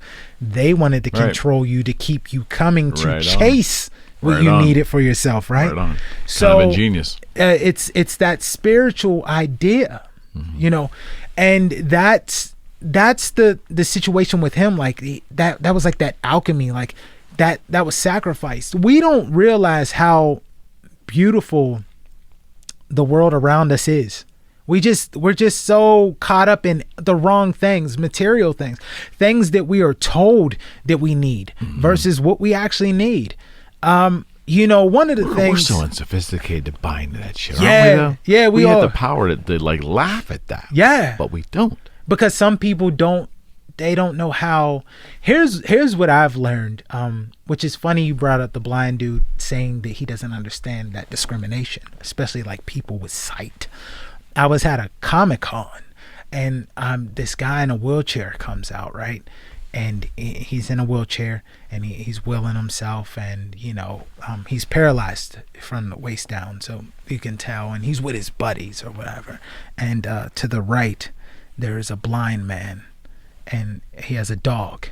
And the guy in the wheelchair goes, "That's ridiculous for him to come to a con. What's he gonna do? Have his dog sniff out the best deals?" Yo, he said that, blew my mind. And wow. And it was hurtful, man. And I know he heard it. He heard it. It's hurtful for you to listen to it. Yeah, his hearing is like Daredevil, you know, extra century, you know, right. You each got a superhero here. What he has, Daredevil, you got Professor X. Daredevil's a little more badass, but still, you know, and it's, when I heard that, it made me realize that the reality is that self-reflection and empathy that we run from so much, is that healing that we need. We run from it because we don't want to face it, because it's what we actually need, right? So that dude is so angry at the world for what he has to deal with every day that he wanted to lash out at the blind man. No question. There are people hurt people. Yeah. That's it. That's all there is to it. For me, like, one of the big things that I have a problem with, and I have no problem sharing this with you on this show and talking to you with it. One of my biggest issues with America, the world, whatever, black Americans in general, but we are like a specific resource for the world. Like, we've been that. Even if people don't want to dig and deep into slavery, like the Cherokee Native Americans, they had slaves, and then when abolishment happened, they still didn't want to give up their slaves because they said, we're not a part of your America. And the Mohawk, to this day, me and a buddy of mine, Dom, he produces my albums, and Dom is in charge of like the podcasting part of what we're going to be doing with Team Terry Productions. Right. He was, you know, he's trying to help me find like more of my Native American roots and stuff, because there's no paperwork. Because black people, like, for us to find our history, like, what's your ethnicity? Italian and Irish. I knew you were Italian. A little bit English. Okay, and you got Irish like me, right? So, can't you tell? Yeah, the McQuarrie and McNeils. That's why I color my hair red. But you know, I think though, I haven't done that little DNA test. I might be Spanish for all I know. You don't know, right? Yeah. Well, the thing is, a lot of white Americans can like date back at least something. Yeah. Like to know what they are. Yeah. Where I don't know if I'm Dominican. I don't know if I'm Haitian. I don't know if I'm Egyptian. I don't know if I'm from Libya. I don't know anything, because the way they cut off everything is we were labeled as property. Right. And then some of the black people who were actually like actual aboriginals, like actual natives, they were dark, and because they were dark, they were labeled as Negro, or they would snatch these Native Americans up and make them slaves. Right. Or, you know, the Cherokee owns. There's so much stuff. So a lot of times black people actually have to look at property in certain regions to find out where they at least come from, like if they can get any inkling. Okay. Like you have to look at, like, you were the property of Davy Jones, not you were a human being. You were property. Yeah, extremely insulting. Yeah, I can assume it's an extremely insulting. It can be. I mean, you know, I'm the thing with slavery. When it comes to slavery, I take it as I learned so much from what my ancestors and these different people had to go through, but I go beyond it, and I try to use my abilities now to do what they would have wanted me to do. Got it. And you know, but black Americans are still resources. The person that spends the most money in the world on beauty products are black women, because black women are told, okay, your hair ain't good enough, so you got to buy this hair from India and China and this Brazilian wavy. But who's telling them that? And I'm gonna get to that. And here's where it goes. The way that black media is black media is not owned by black people, which we know. Right. And correct. It is force feeding us, and it's owned by a specific group of people, which I ain't going. Yeah. It's I understand. too deep for me to. I understand. But it goes down, and what happens is it goes down and it trickles down, right? Like these same people that own the record label also own Viacom and also own Vanguard. And I have stock in Vanguard. And it's like, you know, and so these people are the ones telling, okay, if we put a rapper out who is iced out, he's talking about drip this, drip that, and we're talking about all this jewelry and all these chains and all these diamonds, then this is going to make other black people spend that money so that they can be just as cool. Even if they're broke, they're going to continue to spend money so that they can live device. up. It is a marketing device. That's all the music is. So if you listen to it, that's why they put like the alcohol in there, and then they put this in there, and then it's about money, and it's about this, and it's about the women being over sexualized, and it's all these different things. And the people that are making money off of it is barely black people.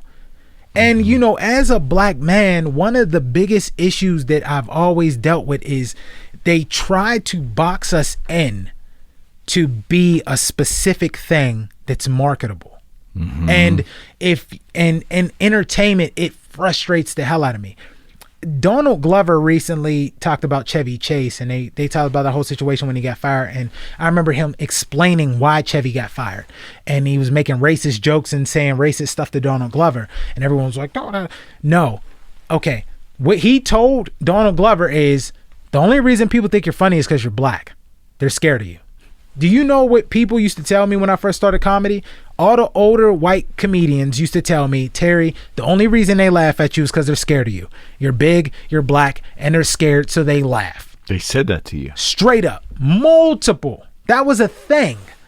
Because a lot of the black comedians came up in like black rooms. They only I remember we talked about that last time. You told me about that. Yeah, they only did black shows. Yeah. I did black shows, but my intellect is so high that I couldn't dumb it down to the type of humor in those specific venues. And that's not saying like, I'm not saying like our people are dumb. No, I understand what you're saying. You know what I'm saying? For anyone venue. watching. It's a venue. Yeah, it's just like there's specific styles of comedy of ignorance that is like taught. My intellect is so damn high, I couldn't dumb it down to that. I can still be funny to y'all, but it's not going to be to the level of maybe what you're looking for. So I would do these rooms where they accepted my humor and my intelligence. And it happened to be a lot of the rooms that were like run by like white comedians and all the old school white comedians that came before us and stuff like that. And they would always be like, oh, well, you know, stick to the political humor. And I remember making this one dude, Ty Barnett is his name. I'm glad I remembered it. Ty Barnett was on Last Comic Standing. And I remember doing a set during like one of the contests or something, semifinals. Okay. And I was like 19. And he takes me in the back and he goes, yo, I just want you to know you're going somewhere one day. Like, you're going to be funny. Keep doing the political humor because they don't think that we're smart enough. Like, keep being smart. Like, don't ever be afraid of that. And you know, it's the same. I can't see you for being afraid of that, though. No. I can't see you trying to change your... No, not now. I mean, you got to think when you're 19, when you're 18, okay, so you're 19, you're formulating 20, your style. 21, you're trying to figure out who you are. Okay. You know, I mean, there are motherfuckers that are like 40 still trying to figure out who they are. Yeah. And again, that goes down from being too connected to something that's trying to tell you what to be and you trying to keep up with it. Right. And my dad always told me, he said, you a Jones, you ain't got to keep up with nobody. So I've always held that to my heart. And, you know, I stuck with it, but they always keep black people in a box. So what they want you to do is, yo, don't do this. You ain't black enough. I've had people, like, I color my hair. I wear my hair like this. Yeah. You know, so he's gay. He must be gay. He must be gay. He must be gay. In year 2020, the people are saying that shit? Bruh, people all the time. He must be gay. He got his hair. Oh, man, you like a dude like that? You like a dude that look like that? Yeah, yo. First of all, my wang is big, so that don't change nothing, color hair or not. There you go. And anyone watching that has experienced it will give the thumbs up. And that is legit. And I'm good in bed, whatever. So I'm not into men. I'm into women. But I like to look a certain way. I like to take care of my skin. I don't want to go out crusty and look in a certain way. I use charcoal soap and black soap and all that stuff. But again, black people are told by people who are not black how to be black. They're taught that through media. Why would black people fucking listen anymore in year 2020? Because they don't. Because the thing is, black people don't understand. Like, it's such a vicious cycle. Have you seen most of the white people running around? Yeah. I mean, have you seen most of the white people? Bro, and I mean, you come from the music industry, so you know, Like, you know how these execs be thinking. Oh, no, like, I get it. And no, I understand. I understand. I get it. I know you get it. I get it. So the thing, it's like any marketing. Like, why do we keep drinking soda? We know, goddamn, this soda is killing us and giving us diabetes, but we keep drinking this so shit. Much you have no idea. Oh, diabetes is the shit. Look, like, it's like, yo, how many people are getting the sugars and diabetes, and we know that this fast food ain't good for us, and we keep putting this shit in our body. We keep destroying our bodies. Why? Because the marketing is so damn just good. Black folks, it's white folks doing it. That's what you ever going to Chick-fil-A? Well, yeah, I'm not talking about black people in this part. I'm talking about in general, even though like black people are more affected by these things. Okay. What I'm saying is, in general, it's the marketing. So they do the same thing with black people. Yeah, okay, we want black people to keep clicking CNN. So hurry up and find a story of a black man being killed by white people. Yeah. And then we're gonna run the shit out of this into the ground. Absolutely. You know, I had, when that situation happened with Wendy Bell, I had a friend that I went to school with, someone we, grew up knowing. She was killed in the Wilkinsburg mass shooting. Mm-hmm. They treated that like, oh, typical Negroes killing Negroes, black on black crime. It was retaliation for someone else. Those other people weren't living bad. Yeah. They were at a cookout. Yeah. And they came for one person and they took everyone out. It was like how the mob would do. Right. But we glorify the mob. The Irishmen, they had new movies on this shit. They continue to make these movies on the mob being so gangster and so cool. And then like the way the gangster movies were, black gangster movies weren't made. Boys in the Hood wasn't made to make it look cool. No. It was made to inform people that this shit is fucked up. Absolutely. And so being a black man, like being boxed in, I don't like being boxed in. I don't do it. I don't let it happen. Mm-hmm. I don't care about all the ego shit that a lot of people do. I had people say, well, you don't wear Fendi and Prada. I'm like, yo, but I wear, stuff that's pricey still, like Addiction, Affliction, and I like Raw Blue. These are still expensive. You wear what you like. Exactly. But they're still expensive things. Yeah. But it's that if it's not that narrative. But if it's not what these rappers told me to wear, right. then it's a problem. And then the same with like black women. Women are like killing themselves, literally going to get work done and their body done just so that they can look like these images that everyone wants. And it all comes from self-reflection because there's so much some are trying to look white, I think. As a white guy, I mean, like, I've seen stupid stuff like, changing facial features or changing... Like bleaching and all the crazy stuff. Yeah, I don't get it. Black China did some of that stuff. I just don't know. I mean, but if you have the money, God love you, do what you want. But do you know where that comes from?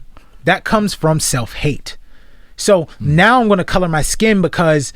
I was told, remember the Michael Jackson situation? Everyone was like, his dad made fun of him so much that the dude turned himself to an old white woman. Wow. And when we look at these things, it's self-hate. There's so many situations where people are all these different things because they have no idea who they are. So they're hoping to find who they are through something else. Religion is not just religion. Religion is what you make it. If you want to worship whoever the hottest rapper is at the time, that is your God. Kanye's in that is the idol. Yeah. And everyone's like, Kanye's crazy. And I'm like, yo, Kanye talked about we shouldn't be on the culture. The culture is a bad thing.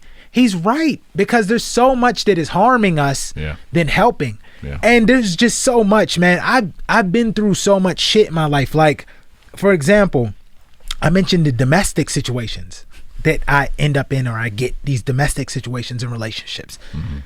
When I was a kid, I was harmed by a specific black woman that caused so much harm in my life as a kid that as an adult, I have PTSD. Mm-hmm. So all these things that stem from these relationships and the type of situations I get into all date back to that PTSD. And these people, I tell people, I give them a heads up, yo, please don't do this to me, because this is what I went through as a kid. Like, the bullying part as a kid was rough, but that specific thing has given me trauma to this day. One of my neighbors came out not too long ago because cabin fever, and there was like something happened with her mom, and my neighbor, one of my homeboys, it's my neighbor, we're real tight. He lives next door to them, and I guess there was an issue with like the handicap sign that her mom needed, and they all live in the same townhouse. So like my townhouse is like right here, so I'm outside talking, and we're just chatting it up because it's a nice day out, and we like to get together and talk, some of the neighbors, and and we walk our dogs and stuff. She comes out spazzing, I mean like cursing, yelling, freaking out. My mom is sick, and I don't know how y'all feel about this shit, but this happened, and this happened, and his wife followed me. Now I'm tired of this shit going on. And what happened to me, because of what happened to me from when I was a kid, and that specific black woman hurting me, when this girl came out, I froze and reverted back to the PTSD of when I was a child. I bet. So when these things happen to me, I freeze. I used to think it was anxiety, which is why like I would have issues with, like if I got in an argument with a partner or someone I'm dating, I used to think, maybe this is because of anxiety. Maybe I'm scared to talk to them. Maybe I'm scared to take up for myself. It's PTSD. I've had multiple breakdowns where like I actually reverted back to a child, and it was weird. Right. And it was scary. Right. And these are the type of things that where we lack that empathy, that we don't think like, these people are going through something, and this is why they're pieces of shit. Like, you got to think every villain has a tragic story. No question. There's not like, it's always a story. It's always a story. There's not really that many villains that are just like born evil. Like you get your born in evil carnate like sometimes. Yeah. But there's always like That's a rare. tragic, like Darth Vader. When you go through the story of Anakin, his mom died giving birth to him and his sister. Right. Same with Voldemort. Like Doctor Doom. They were all missing that love from their mom and stuff. So that's a reflection of life. It is. So, being boxed in and dealing with so much stuff, like people in those types of situations, it's like, oh, you a black man. Why you letting women harm you? Why you letting women do this to you? Why these women, oh, you a punk. Oh, why don't you stand up for yourself? Why don't you get jealous? Why don't you yell at me? Why don't you do these different things? Because I am fucked up. And these situations did this to me. Yeah. And this. So don't sit here and call me a punk, and don't say I'm less of a man because I had domestic abusive situations happen to me. But it has nothing to do. It has something to do deeper.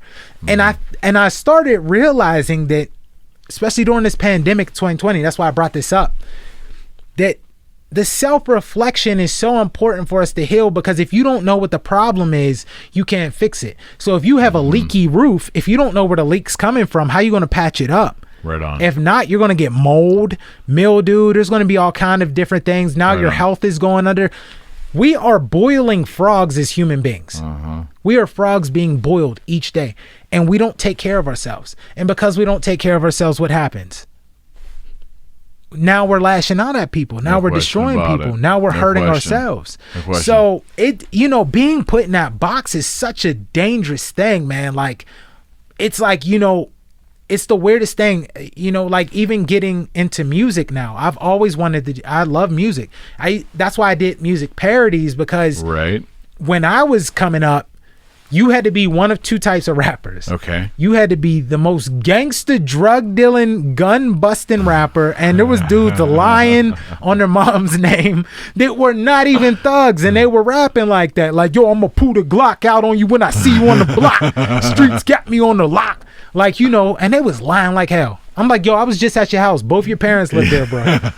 You got mom and dad. Shut up.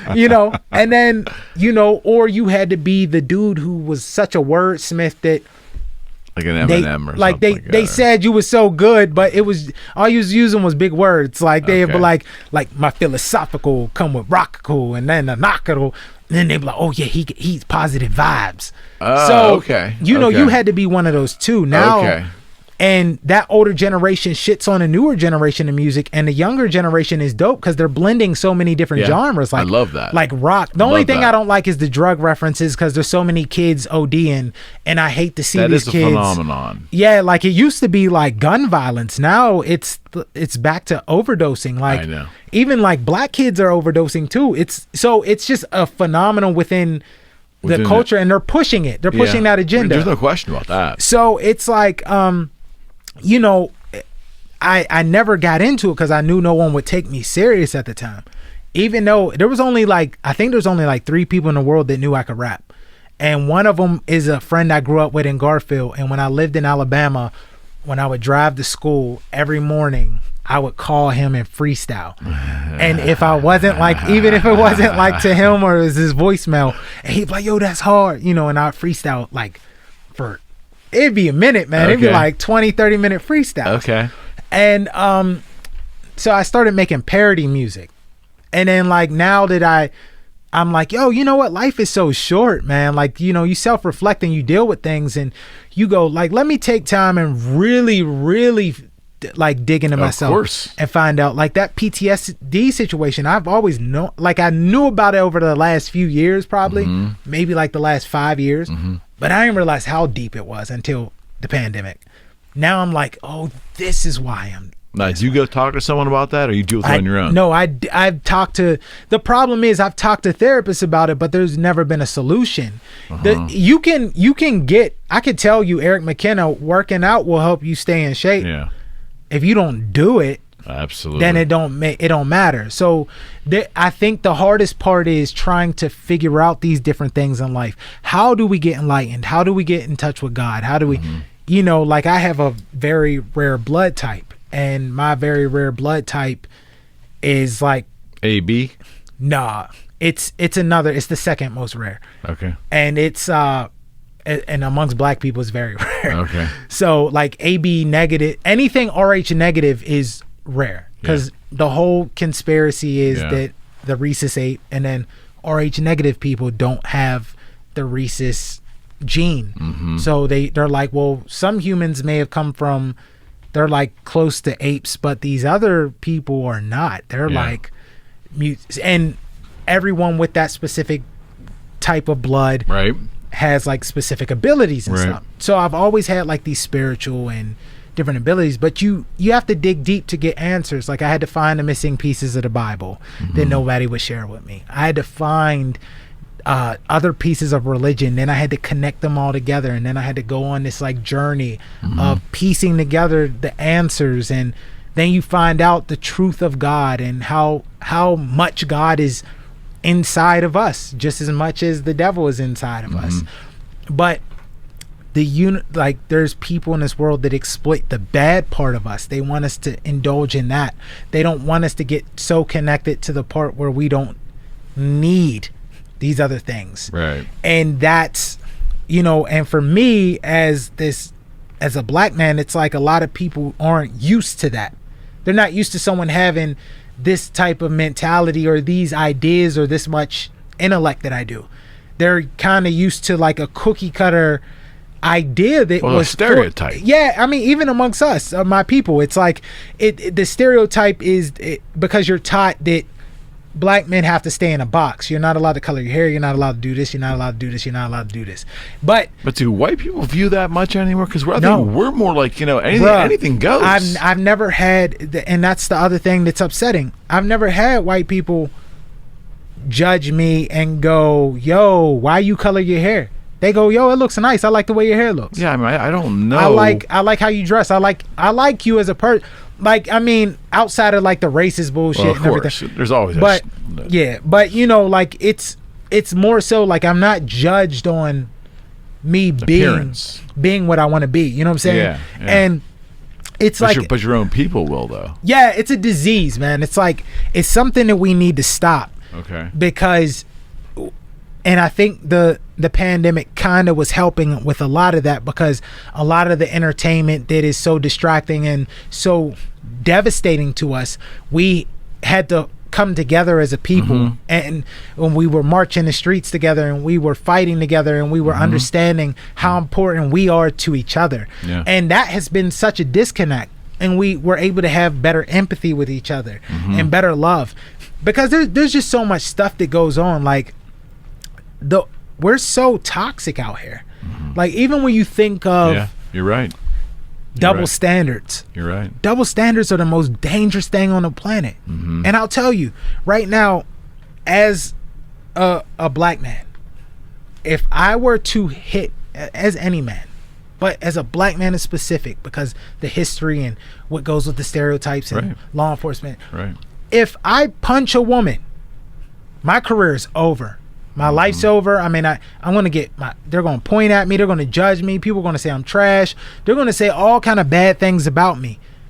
And it doesn't matter the situation or the reason for me punching a woman.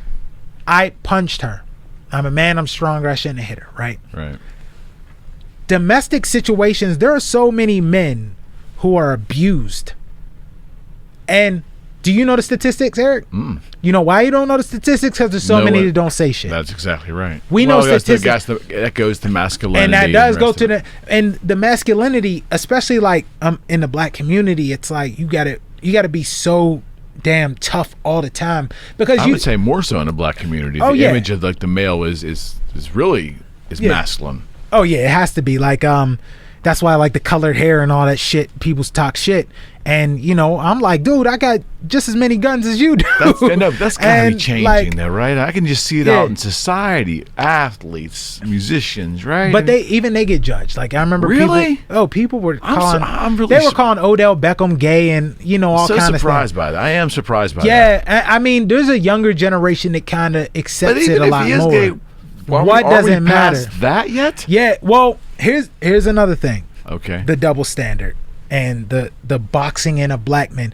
There's so many bad things that happen. Like you'll hear like these stories where these black men are on the DL, right? And that means the down low. They're secretly gay, and they'll have like whole relationships. They're like the thuggish ass dude, but they're having sex with like shows men. On. There was like Law and Order episodes of stuff like that. That I saw years ago, which would freak me out because didn't expect that topic to come out. And I said, is that really a thing? Yeah, in the black community, it's big. Okay. So there's like there's a lot of like trans women.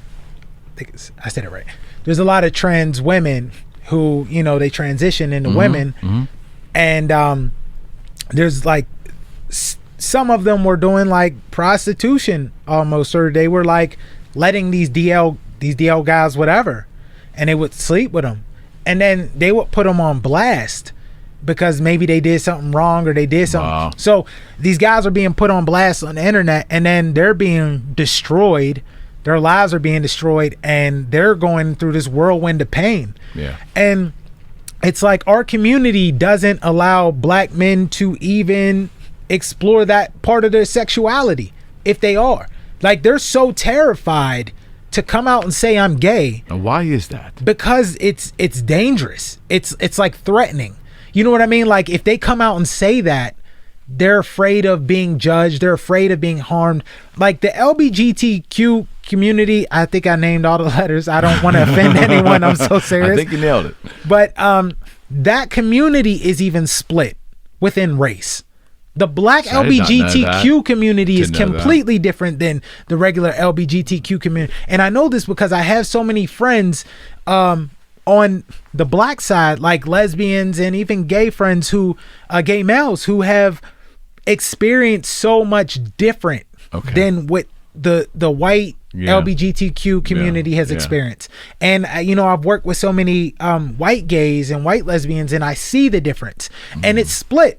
There's so much stuff going on within the black community that it's like the black men are being boxed in and you have to be shut down. Okay. And then like there's just so much that's just dangerous. Like like going into double standards and race, like when you blend them. Like I talked about the situation with like abuse. A black man ain't gonna tell you he's being that. And I've talked to so many black men, and they're like, yeah, man, I used to, man, I had a chick that used to beat my ass all the time and all this stuff. And I'm like, dude, what? But the media again, you have somebody who, like Andy Cohen, Yeah. who produces the Real Housewives of all these bullshit counties. And then you have the Atlanta one. And then you have these shows like Basketball Wives and stuff. And it's showing black women an image that they need to look like, an image they need to be. They have to get their body done so they can be beautiful like these women.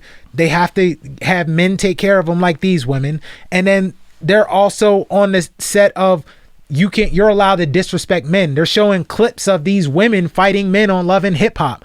Like, okay, it's okay for her to put her hands on him. That's assault. Yeah. It's assault. But we don't look at it as assault. We look at it as he deserved it, or he should have got his ass whooped, or he should have got that. Okay, let's unpack this a bit. So I understand what you're saying. Yeah.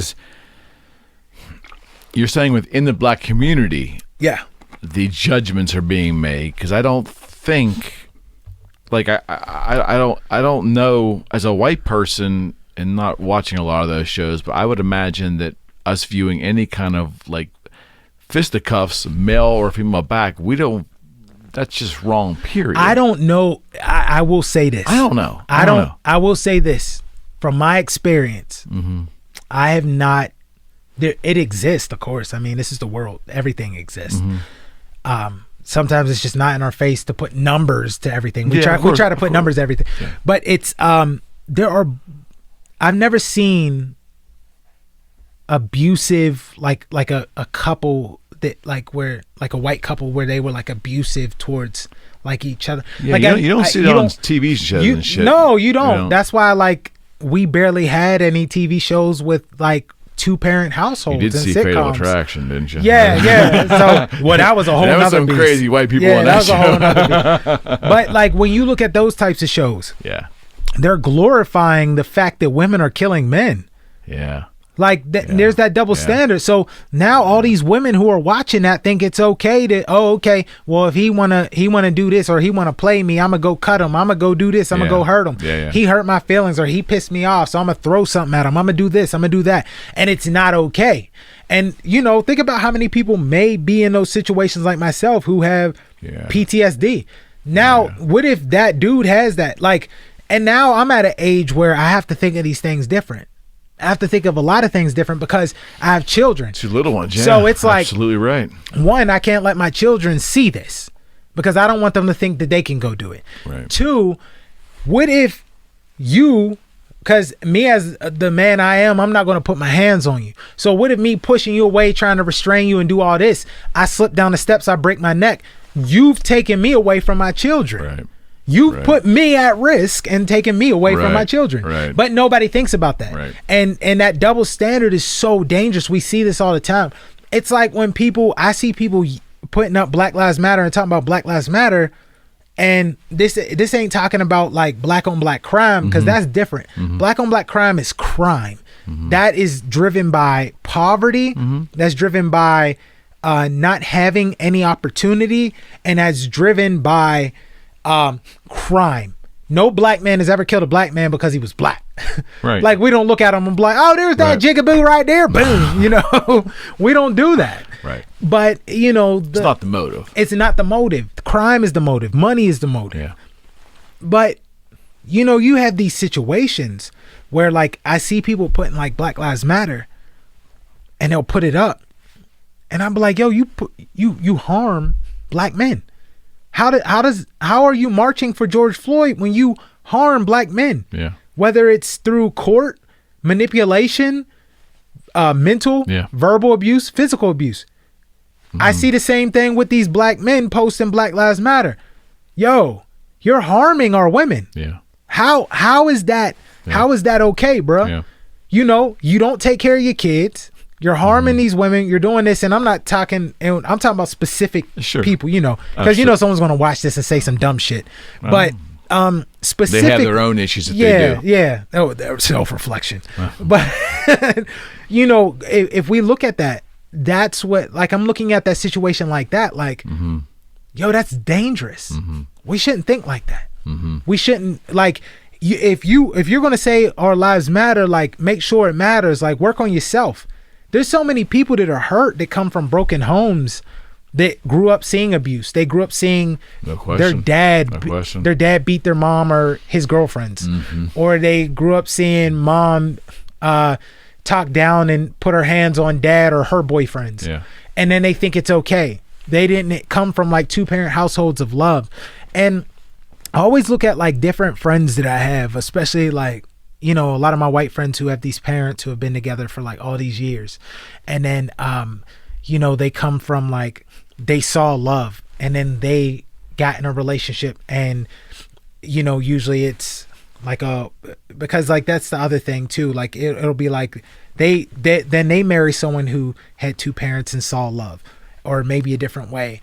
Or even if they didn't see love, they kind of like work on it differently. Sure. Where black people, we didn't have like that image, you know, like there was so many like sitcoms with like white parents and white couples, and everyone's sitting down with Jimmy, and they're telling them, oh, well, this is the ropes, Jimmy, this is why it hurts. And, you know, Uncle Phil gotta hug Will because Will's dad don't even want him, and we gotta watch an episode where this dude told him he didn't want him, and it triggered his PTSD because it took him back to his real dad. Right. And that's why he had that great of a performance. Right. And it's like, you know, there's so many of these broken situations where, you know, for me, like I think one of the things with self-reflection is we chase love a lot, right? We chase because we're so empty, we're so hurt, and we think that maybe this will make us feel better. Feel it, yeah. Maybe this will make us feel good for a little bit, right? That's why people are upset with these vices. Like, I can't go drink, I can't go party, I can't do this, I can't do that. And they had to self-reflect with themselves. They couldn't handle who they are. They can't handle what they become. They don't like facing the fact that they're racist, that they're alcoholics, that they're drug addicts, that they have these addictions, that they have problems. They can't face the fact that they're broken. They feel like they won't find anything. They feel lost. They feel like they have no opportunity. They couldn't face these things because they've been running so long that eventually it always catches up to you, right? Absolutely right. And then while that's chasing us, you gotta think of it like this. An owner is chasing his dog who's chasing a car. That is self-reflection. That is facing yourself. You are your owner is the thoughts and all the subconscious and all the things that you know are wrong with you, chasing after you, and you are the car chasing after, or you're the dog chasing after the car. And then, like Heath Ledger said as the Joker, I wouldn't know what to do with it. You know? And they have no clue at all. I get it. What they would do with this, right? I get it. And I even caught myself doing that. I'm the type of person who, I have 2 parents. They stayed together.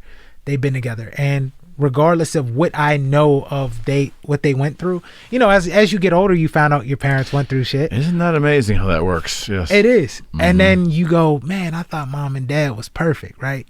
And then you start, because you don't know your parents. You just know them as your parents. Right. It's like business almost. And then you learn them as human beings. Yeah, and then you have to empathize. Then you have to find out. Then you start. If you're smart, you learn to empathize. Yeah, and then you find pieces of yourself within them, and then you go, well, this is why I act this way. This is why. Yeah, it's so relevant for me, man. I lost my. I don't know if you know this, but I lost my father since I last seen you, right in the middle of COVID, right? Oh, I'm sorry to hear that, brother. He had suffered from dementia for 4 years. So it was, mercifully was the time. Yeah. But it's funny. I wasn't really as close to him as I wanted to be, but through learning more about his life and looking at photos and all, now I see myself in him. I see things, and it's really been, Terry, it's been just recently too, like a lot of peace I didn't have before. Yeah. I'm finding it now, learning that he wasn't the perfect person I expected him to be as a young person growing up. He was a human being. Yeah. He was frail, made mistakes. Yeah. Repented for those mistakes for all of our benefit, but you got to come to that realization. You do. And I think that's hard because first of all, your dad is always going to be with you. Yeah. The amazing thing with your dad is that you are when certain people pass away, they go on a special plane, right? black people, we call them the ancestors. Okay. And if you watch Black Panther, that ancestral plane he went to when he would be meditating is the ancestors looking out. So the way that like I feel like that's where he's at now. Yeah. You Oh, know? for sure he is. And what happens is, like, for example, your dad is now your ancestral guardian, and then on top of that you have like guardian angels, Right, etc. right. Some of us are blessed with more than others, and you know that peace that you feel is that piece of that's spiritual. That's that's outer body. That's outside. No question. And then you know a lot of times we become what we hate or what we have anger towards, right? So it owns us. Yeah. So when someone yells Black Lives Matter and someone decides to yell All Lives Matter and they want to argue this point for no reason, that it really doesn't even matter the fact that somebody said their life matters. When they yell this, it makes them self-reflect on things that they feel guilty about. And then now it's like, well, don't make me feel guilty for something I didn't do. And it's like, okay, but at this now you're doing it. Now you're doing what you said you wouldn't do. And as Nietzsche said, the one thing is, if you stare long enough in the abyss stares back. And if you go out to fight monsters, be careful that you don't become one too. And you know, you raised I cannot let this go because this is something I just do not get. You know, there's Black Lives Matter. There's a movement. There's a political movement. From what I've dived into, it, some of the political movement I don't go for. Some of it I get. But the concept of Black Lives Matter is the easiest way I had it explained to me was that it's not a combative thing. You, as a white person, you know, you can't offend me. I'm an unoffendable person, but I just feel that I am. Yeah. Because I don't have a real right to be offended. I don't have your history, ethnicity history. So I don't have my relatives were not treated incredibly bad. I don't have a lot to be offended about. My point to you is, if somebody says Black Lives Matter and it means something of value to them, I can recognize that. I don't need to combat it by trying to create a philosophical bent that, well, all lives matter. You know what? All lives can't matter until Black Lives Matter is the way I look at it. That's how it makes logically sense to me. You know, if you want to argue all lives matter, okay, but they really can't until Black lives really matter to everybody. Yeah, it's then all lives will matter by default, right? Yeah. That's the logic and the way my brain can assimilate this, where I don't sit there and like get mentally into consternation, like, what the fuck are you arguing about, right? Yeah. Maybe I'm wrong. But that's just how I see it. No. That's a legitimate thing that I don't know if I'm right or wrong. I'm just saying that's how I look at it. That makes sense because I don't get it. It's again, people don't like to know that they're a monster.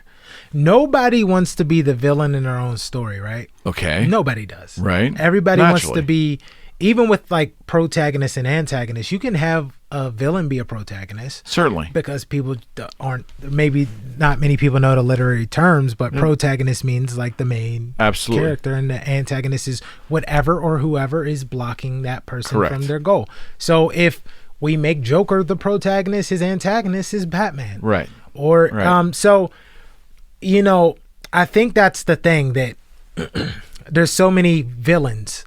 People are actually villains that they're afraid to actually realize that they're pieces of shit to change in all walks of life, all race. It takes a level of humility to start with. It's you have to hard. start with humility. And again, people are scared to go down that rabbit hole because you don't know what's going to happen to you. It's dangerous for people. So they can be a character of themselves. Like we talked about, we meet certain celebrities where they're nice on camera and stuff, and you meet them and you're like, oh shit, his ego is crazy. Yeah. And it all comes down to a lot of different things. You know, I am somebody who I really did a lot of digging, and God gave me a lot of information and guidance, and right. You know, so I was directed towards all these answers and all these different things. But not everyone has that. Not everyone has these answers. Not everyone's blessed with something, right? Yeah. And I think that's the biggest issue, and why you get these people that want to yell all lives matter, because It makes them feel shitty about themselves, and then they want to combat it. Well, I have a black friend, or I have black this, and it's like, we don't care about that.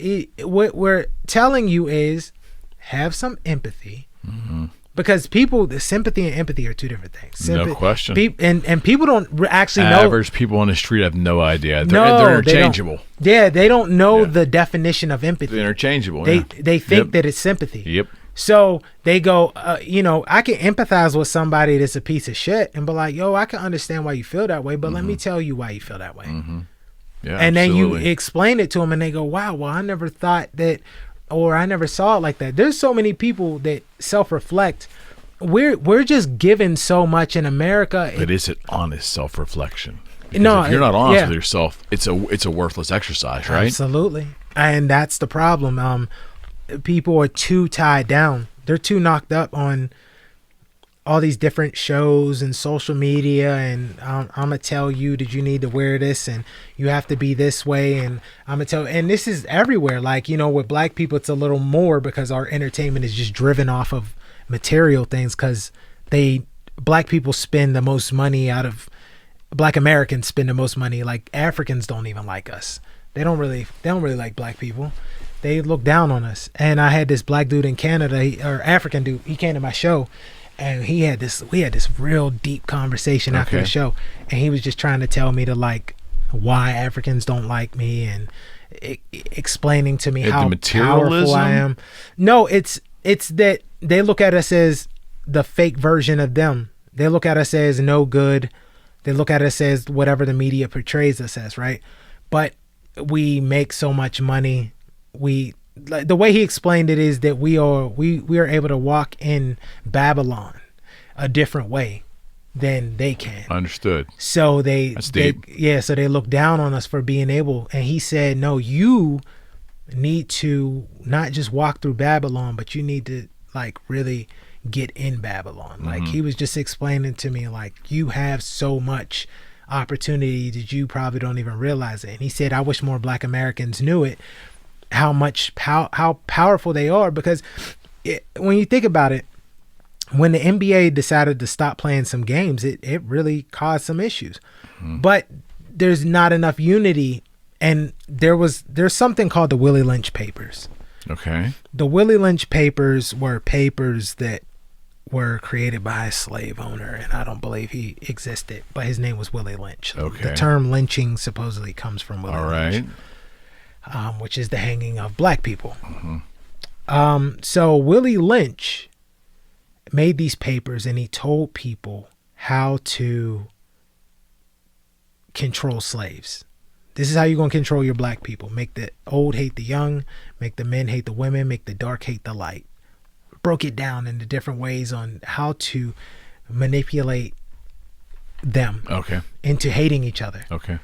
And that is so prevalent even to this day. It's light-skinned people versus brown-skinned. Then there's light-skinned complexes. And, oh, well, this girl's prettier because she's light. And now the brown-skinned and the dark-skinned girls are hating the light-skinned girl, or they're hating each other. And this is where I want to end the show. I kept you so long. I apologize. But no, you're good. This is... But, okay, I mean, finish that, because I want to go... I have a question for you. Yeah, so the Willie Lynch Papers are just that. Like, they go into that level of stuff.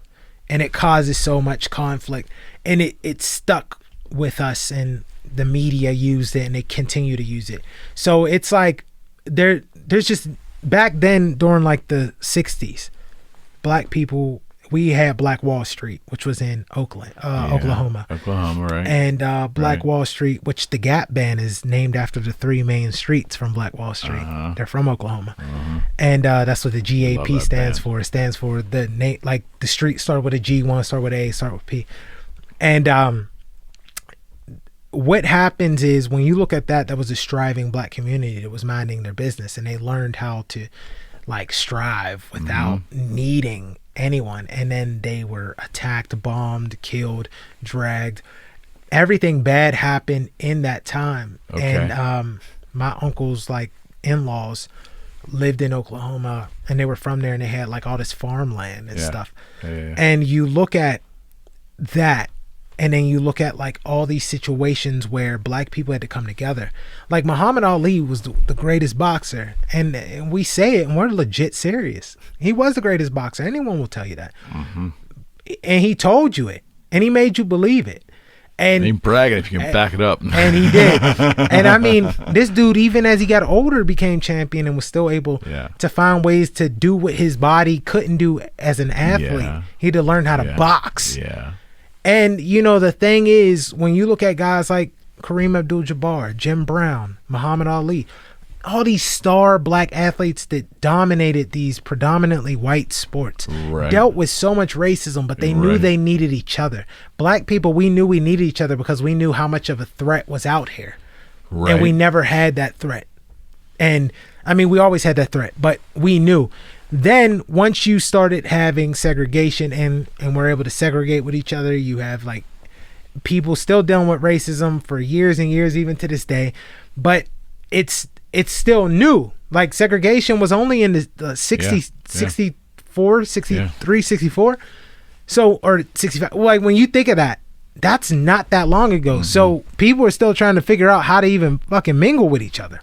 It's even after that long. Growing pains. Yeah, so still growing pains. It's different. So those situations and media and manipulating and that Willie Lynch idea of putting it into communities where, okay, you guys are unsegregated now we're going to find ways to divide, manipulate you. And the government had a lot to do with that. I mean, you're finding out papers of CIA, FBI, and all the shit that they had involved with this stuff. And, you know, the drugs in the neighborhoods and stuff. So we get you drugged up. We get you the alcohol. We make this cool. We get Billy D on Colt 45. We're going to do all this stuff to get y'all to do these different things. And it's still that now instead of Billy D, we have rappers doing it. Go drink vodka. Go drink this Henny. Go drink that. Yeah, they have their own brand. Yeah, go get fucked up in the club to my music while drinking my liquor. And they're part of the 1%. They're making tons of money. Yeah. Because they don't care about your black ass. They just making money off you. Yeah. So it's like that Willie Lynchism has caused such a disarray. And that's why it's so hard for. Okay. So now when you have NFL players like saying, yo, we need to stand up to this. Colin Kaepernick was by himself because they was scared that they was going to get their paychecks cut. And they was like, oh, no, we don't want to hurt Massa because now we're making you like rely on this for your lifestyle. Mm-hmm. These dudes are making millions of dollars and they're getting ripped off for their bodies and everything. Like even with the record deals, these 360 deals and these shitty deals that they're shit. Like these black kids are making, they might have a net worth of $10 million, but they made the record label 40, 50, million, 60, $100 million just by themselves. And there's like 30 of you. So it's like when you break these things down, everything is to try and keep us disconnected. So let's keep black people disconnected. Let's keep white people even more disconnected from them. Let's keep Asians disconnected from them. That's working real well. Yeah, and it's a constant thing. And with the pandemic, you kind of saw some beauty where some people were coming together a little better. I'll give you an example. I like to think some of that's still the truth. I mean, well, it is. I mean, it's even if it's a small percentage. It's a small percentage is a victory. It's a victory. When you look at, I'll give you an example. When George Floyd died, you saw the world come up. Why did they do that? Because they had no choice but to see it. They were at home. They were at home at the peak of the pandemic when they couldn't even work. Right. So no matter where you looked, whether it was Facebook, Twitter, Instagram, the news, his face was there. Right. Breonna Taylor's face was there. Mm-hmm. These faces were there to remind you of how corrupt this world really is and how evil people can be and how dangerous things are. When you take somebody who dies and you get like that many people, right?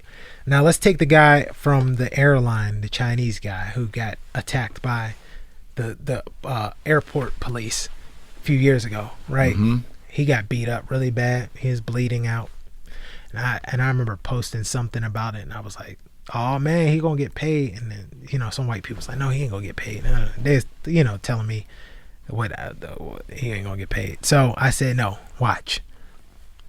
The difference is with the George Floyd thing, a lot of us came together because not only are we sick of the shit, but we're sick of seeing it. We're sick of it being, and I honestly think we should also attack these media outlets too, because they are forcing it. They're not just giving us news on it. They are forcing it down our throats to keep an agenda going for their own ratings. And guess who owns them? The people who are in charge of the record labels. The people who are in charge. The people it's who. It's the same class. It's the same class. It's the same idea of we make money off of you as human resources. That's all you guys are to us. And this man in China, Chinese doctor, gets beat up. They try to smear his name. You know how they always try to. They try to smear their names, right? Of course. So if something happens to me, like if a sex tape leaks out, is there something we should know about? If a sex tape leaks out, then you know that they're trying to smear me, or if they say, well, this is you would never do that. Yeah, or this is a tweet. Can't be true. Or this is a tweet that he has or whatever, right? They'll try and smear me. Okay. And it may work. It probably will work, right? Because they did it with George Floyd. It just didn't work because everyone was so fed up. It was in everyone's faces, and some people that tried to ignore it all these years really was like hit me up like, yo, I can't. I'm sorry, I've ignored it all these years. Like, this is real. Like, actually watching him die was crazy. Because sometimes people could skip past it. It's not crazy. It was horrific. It was horrific. And when you look at that, then they start saying, well, he was an actor, and then they started saying the $20 was fake. Then they started putting these fake stories together. The narrative down. Oh, of course. Then they put out the porn videos that he did, right? Because that make he's supposed to die because he was smashed. Like that somehow justified. Oh yeah, it justifies the fact that he should die for having sex with women on camera for money. Okay, yeah, he deserves to be killed. Bill Clinton's still walking around. Right? He's still walking around, right? And so. This man in China gets his ass whooped. He gets hurt.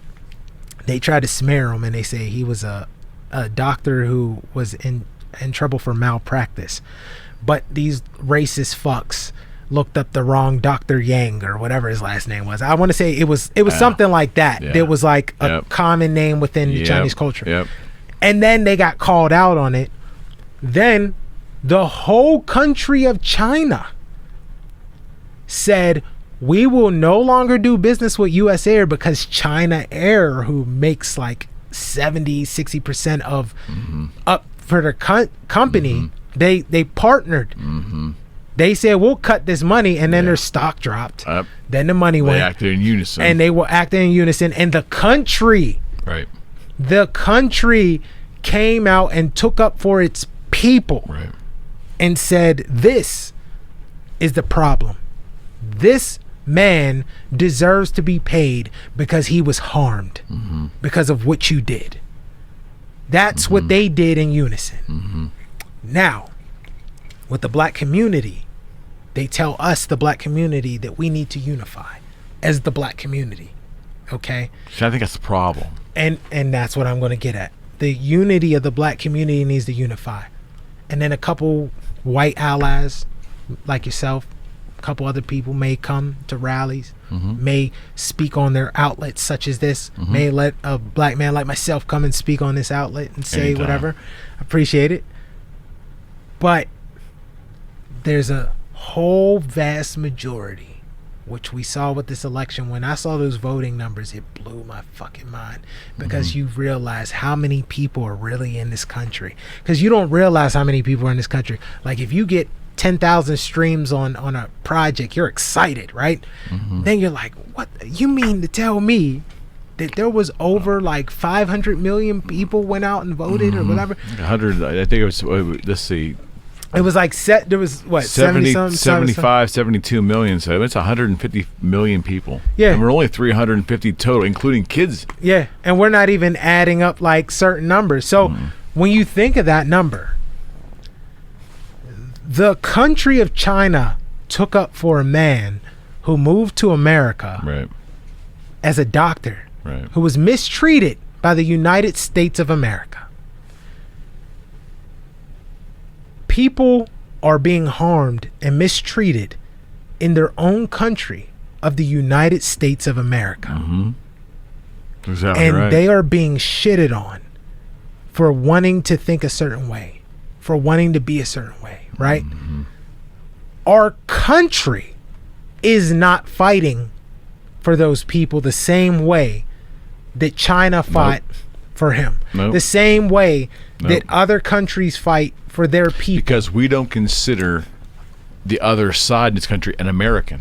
We don't. We dabble and we pick and choose what American is. 1,000,000%. And it's not a fellow countryman. It's not like how an Englishman, like Idris Elba's like, I'm an Englishman. He looks at himself as an Englishman. He goes and fights for the right to be an Englishman.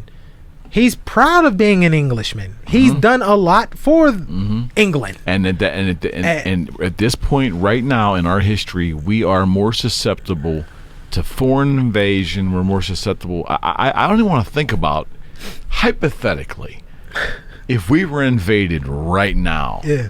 I'm not actually convinced that we would come together as a people and get behind our military and raise our flags and do what's necessary and go to work in the industries to support the war effort. I'm not convinced there'd be enough unison in our hearts to accomplish that. You would have to cut off Instagram and TikTok.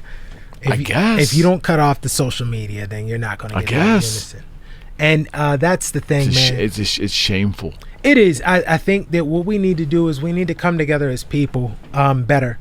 And we've said it a million times, but that starts with empathy and self-reflection. With my new company, Team Terry Productions, humility. The big things that I go by, that I created, is that anyone involved with it, we go with empathy.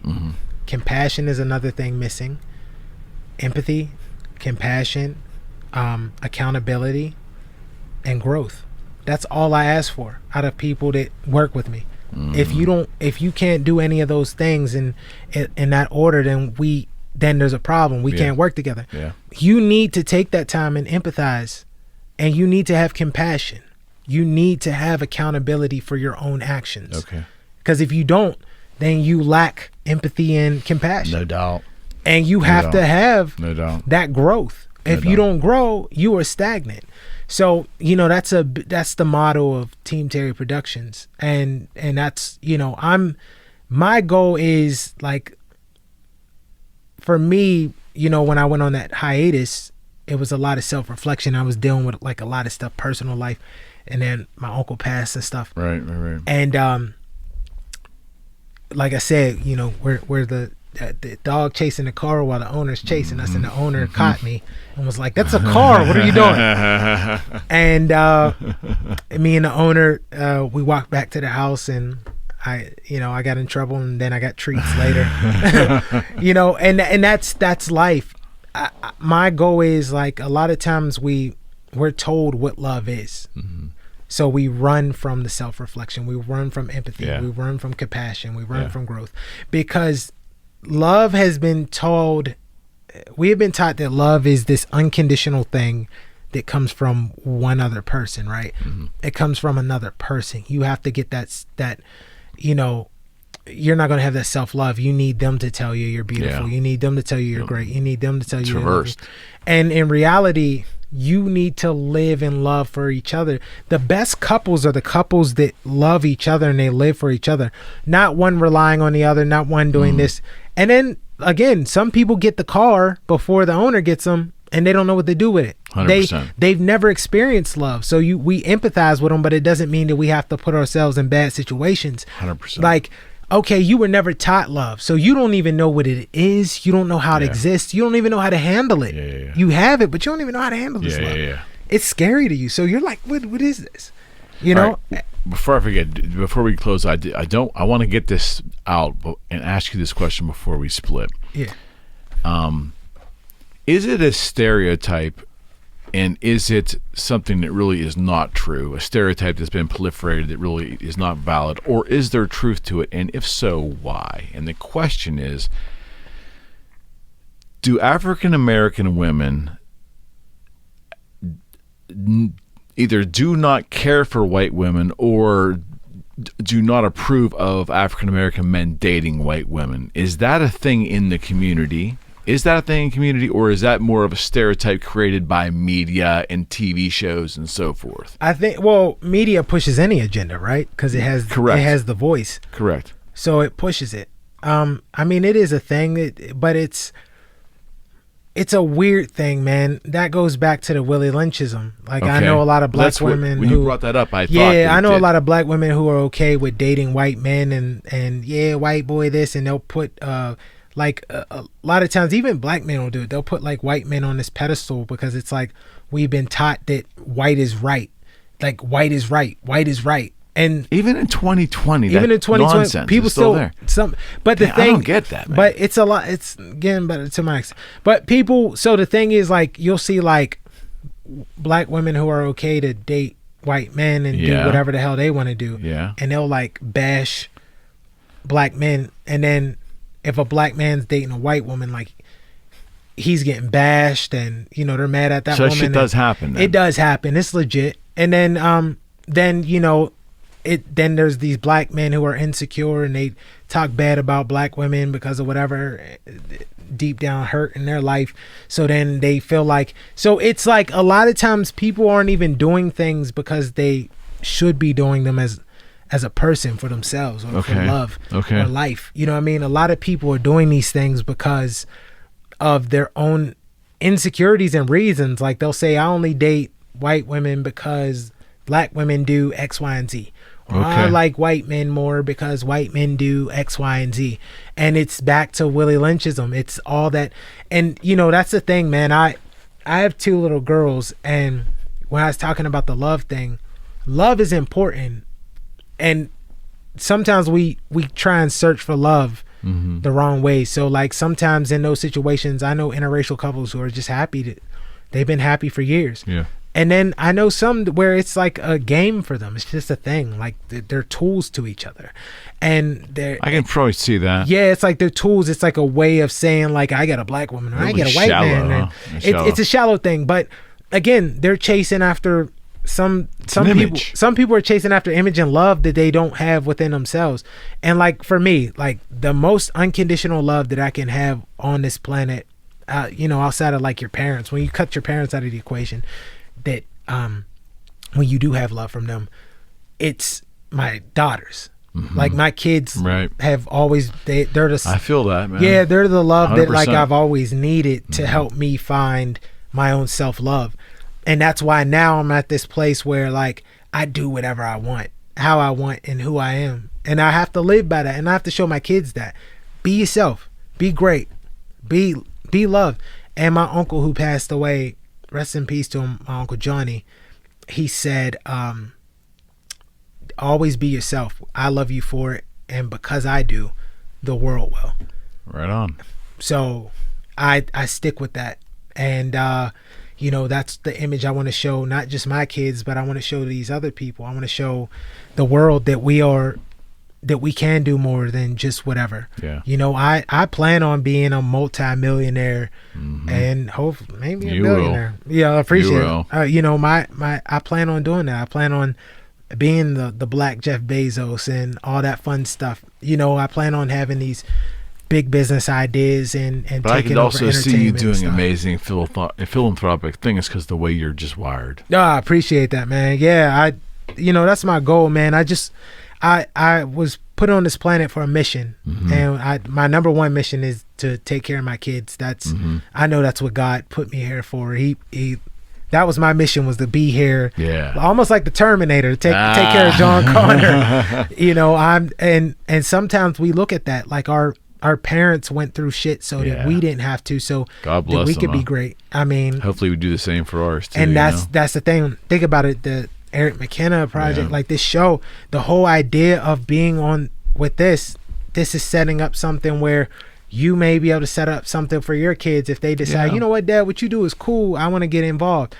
And, things like that. And you always want to push forward. I decided, and I know we're going to close up. That's why I'm bringing this up before we close. Please do. But, that's why I decided to go into music and do some music. Yeah, I'll talk to you about that. Before that, the other thing, too, that you mentioned about the show, which was a benefit that was brought to my attention, I don't know, 20, 30, 40 shows in, that these are moments in time that we can leave our kids. Like your kids will have our conversations, and hopefully there's more to come. Yeah. Where you really get introspective. And this is content. This is evergreen content that they will be able to have when you're gone, my friend, or when you're aged. It's a time capsule. It's a time capsule. We're allowed to create living and isn't moving. that interesting? That's kind of really interesting. It is. You got to think like Freddie Prinze Jr. didn't really get to know his dad. He didn't get to know his dad. I think his dad died when he was 21 or 22. He killed himself. Yeah.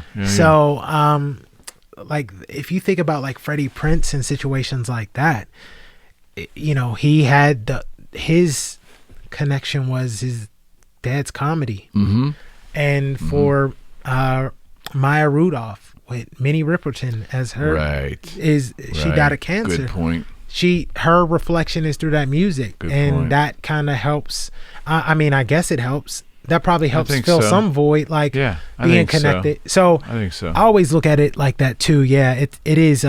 Time capsule. I dropped these 2 comedy albums I did in Canada, which were Ball, Afro Bebop, and let's talk about your business here and what's going on with you before you split. Yeah. Oh, I'm sorry. You're on, pal. I thought you were gonna follow up with something. No. Continue, please. Yeah. With the comedy albums with Afro Bebop and Limbo Negro 2, Redemption, I did Limbo Negro 2 to make up for what I couldn't do with Limbo Negro. There was like so many issues, and remember, I told you John Lovitz knocked me off, and it was a nightmare stuff. And so, you know, my thing was that I wanted to put together these albums that were going to be like a historical moment. Right. And because of the pandemic, it ruined everything, like the release. Because you got to think, I couldn't do press, I couldn't do shows to promote it and stuff. Yeah. But the numbers. Will you relaunch them once we're able to? Or you need more material? I can. I think what I'm going to do is I'm going to relaunch them. I talked to the distributors that there's like a VIP meeting, and I talked to them in there about it. And I was like, they were saying that that's a good idea. Okay. People do. It's expensive, but it puts you brand new again and puts you on the radar. Absolutely. So I'll probably do that. You just have to use the same codes that are already on, like, you know, the codes for the album and the codes for the tracks. Okay. You just put them for the same one and you re-release it. And then once they sync up, which they will, then you can delete the other ones. Got it. So I'm thinking of revamping. But the numbers end up picking up more as, you know, the pandemic mellowed out. But, you know, I had my kids, one of my best friends, Keisha, I had her daughter, Kiera, play the saxophone and send me a sample. And then Roscoe Wiki, who has helped out on Comedy Gold, and we always team up. He's one of the most talented producers I know. Right. Worked with Wiz Mac and the guys in the past. He flipped the sample and we like created this beat. And, you know, I was like, oh, he's the mastermind at it. I just will be like, yo, add this here, you know. And I had my kids on it, and it's a story about me going through all this bullshit just to even get to that album and get through life. And my kids love hearing themselves, and they love hearing that. And so for me, it is important. You know, you got to have that history. You want to leave something behind. Absolutely. And not everyone can say, I left behind, you know, albums, or I left behind something with my kids, or my kids will have this forever, or you know, different things like that you know, if I die and I leave an estate with someone, you know, there's someone I told, I want you to take care of within this. your couch. Yeah. So, you know, those are memories that they can have, and, you know, all the videos and things that we keep with each other. It's weird, man, because we share so much with the world because we're so connected that we don't get a chance to share it with ourselves and our family.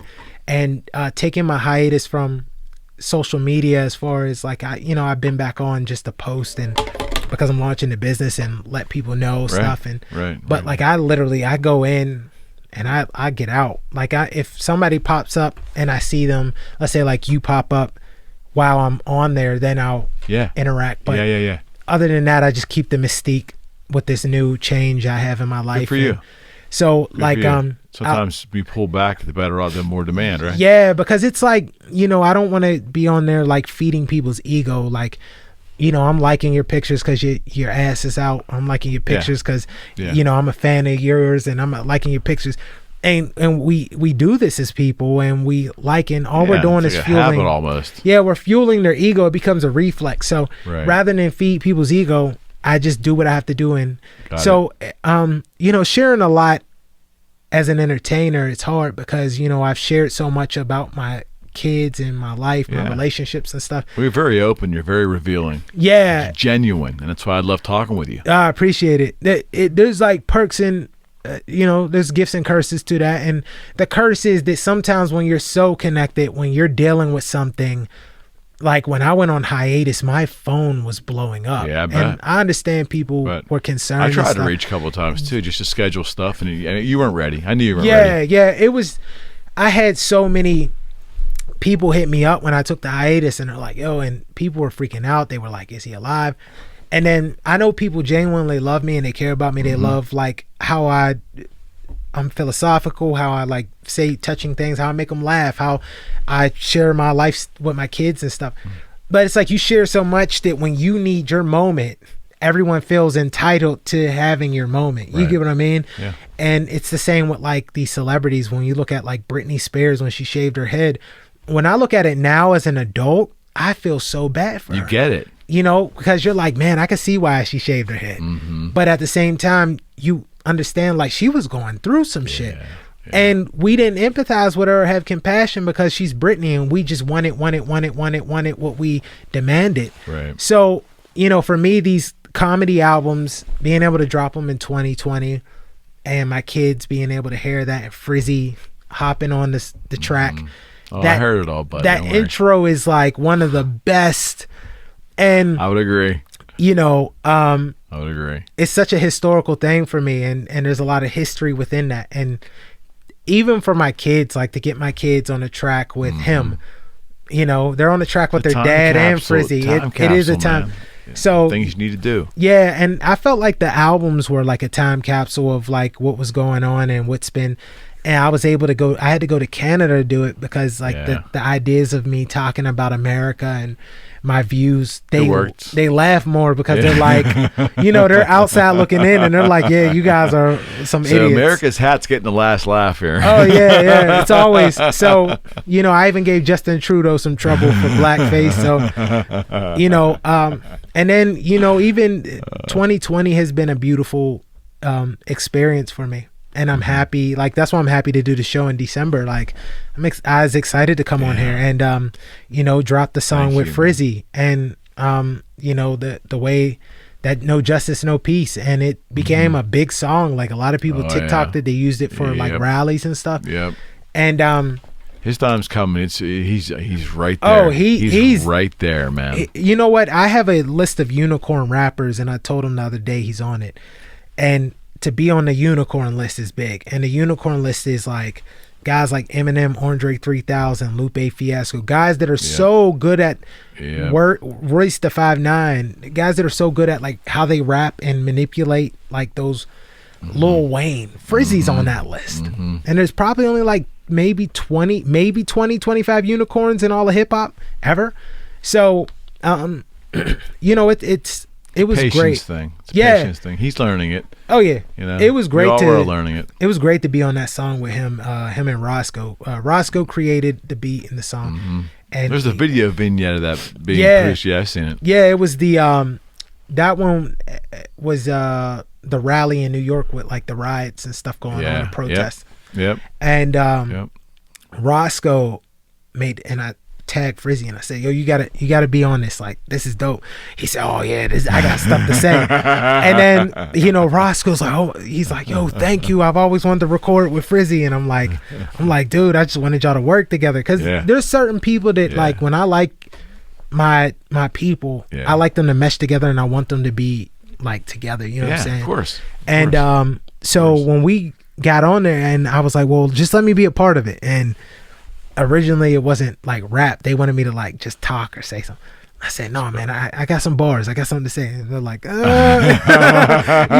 anyone would. Here's the comedian. They, that being boxed in, black man, black comedian. Donald Glover dealt with it. Jamie Foxx dealt with it. And then think about it. They make some of the best music that people have heard. So when I got on Roscoe, I did it like one take or something. I did the other verse.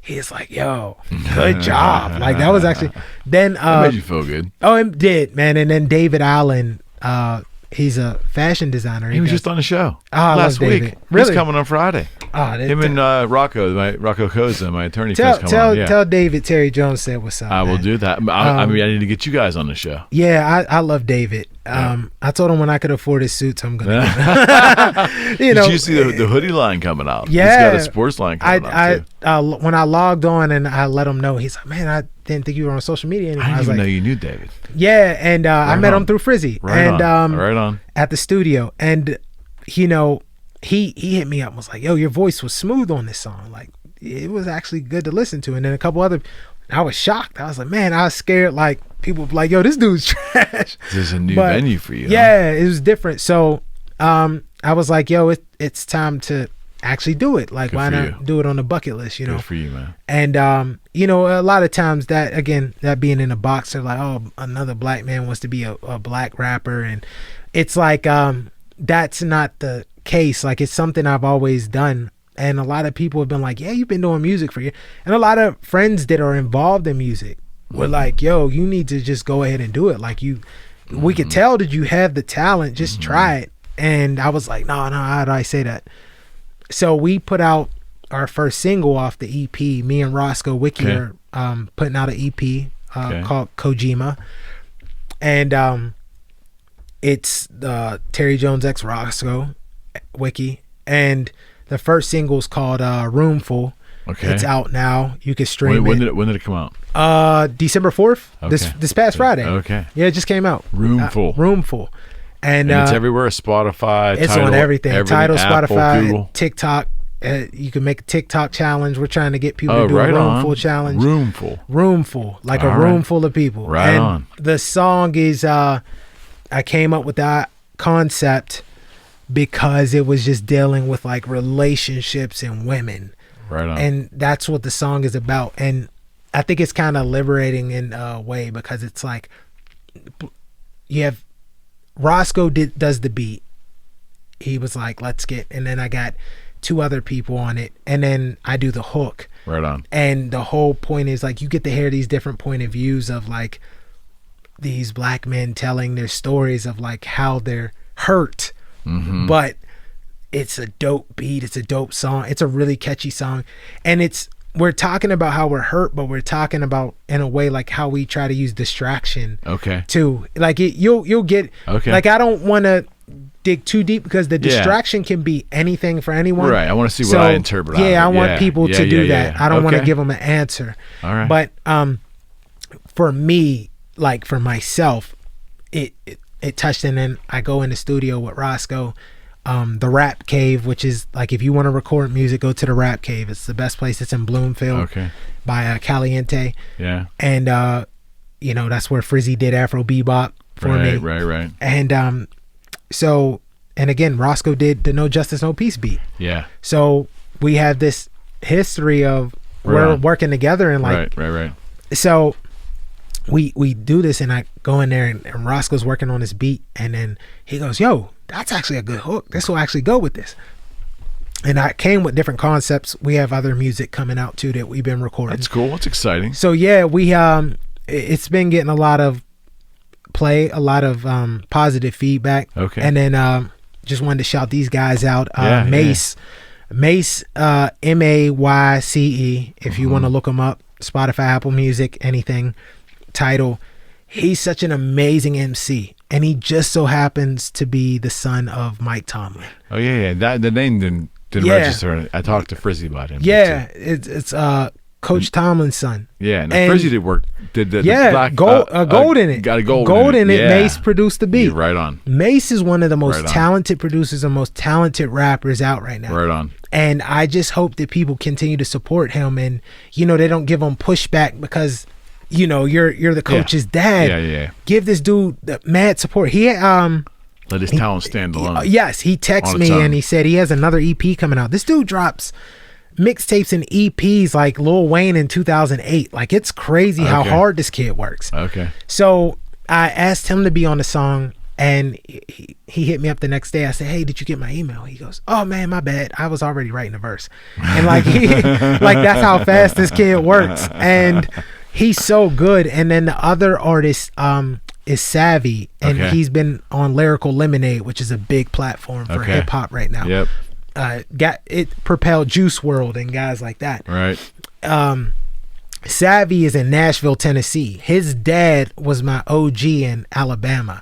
His dad was a guy who like made sure I was okay. He was friends with my cousin, my big cousin that I lived with. Okay.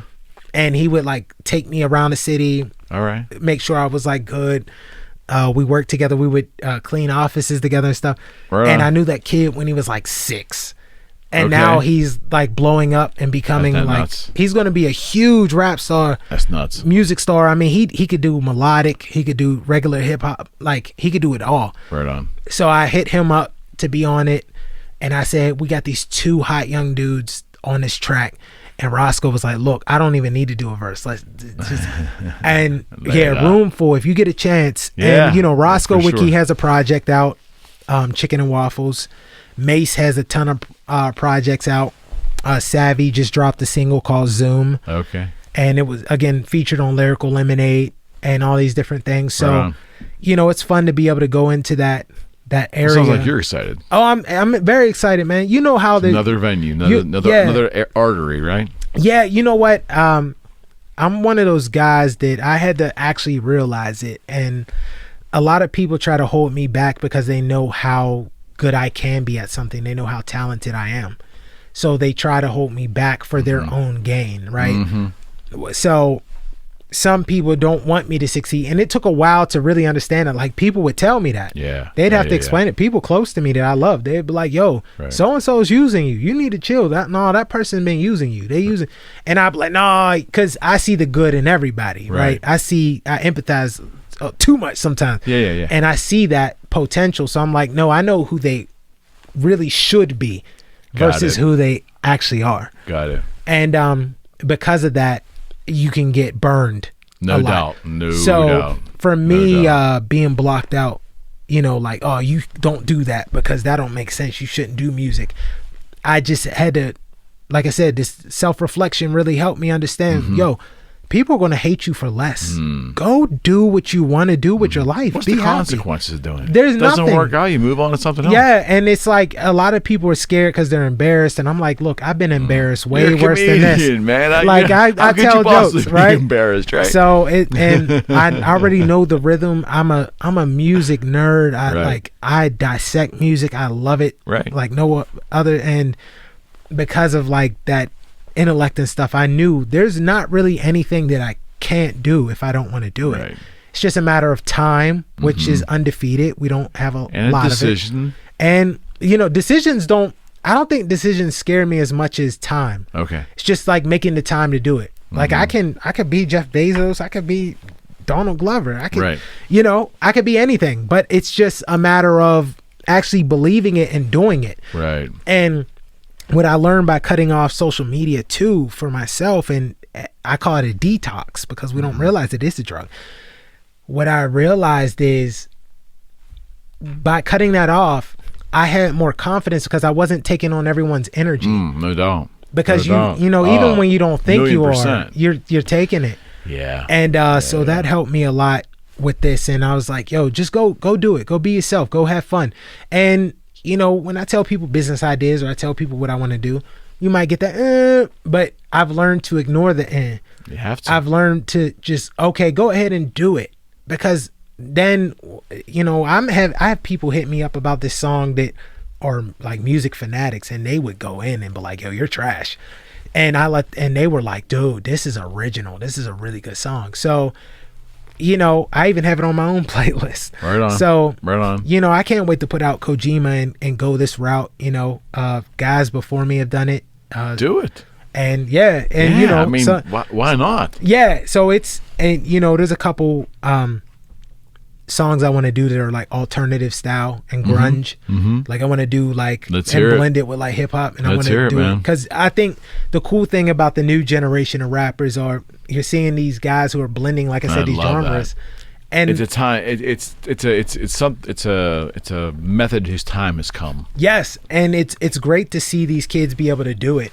You know, like guys like myself who were judged for being a certain way. These kids are like, yo, fuck that. We're coloring our hair. Fuck the We're genre. doing mosh pits. We're doing what we want, and it's making millions. And everyone loves these Juice. The Juice World was amazing. I know. XXX. I hate the fact that these guys are gone. I know. And you know, we still have like Trippie Redd left, and there's so many. And he's only 21. Yeah, I know.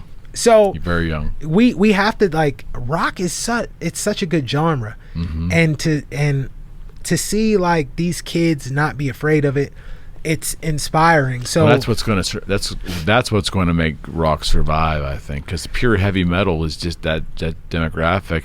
Nothing right or wrong. It's just going away. it is. You It's because it's all about what's hot right now. What do we make more money off of? And the human resource of the black entertainment, it makes so much freaking money that they're like, we're gonna run this into the ground. Yeah. I mean, you're But seeing the blend is exciting. Yeah, The blend of the genres is exciting. it is. For a guitar guy like me to have those guitars in there and having their place within that hip hop or that rap song is exciting to me. bro, if you could play on a song, We're gonna talk.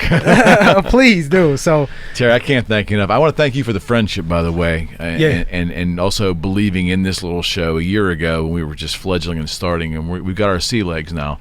Still no sponsors, no agendas, no ads. I'm going to try to keep it that way for as long as I can. Yeah. So it's independent here. oh yeah, man, Yeah. you know that's good things come to people that wait.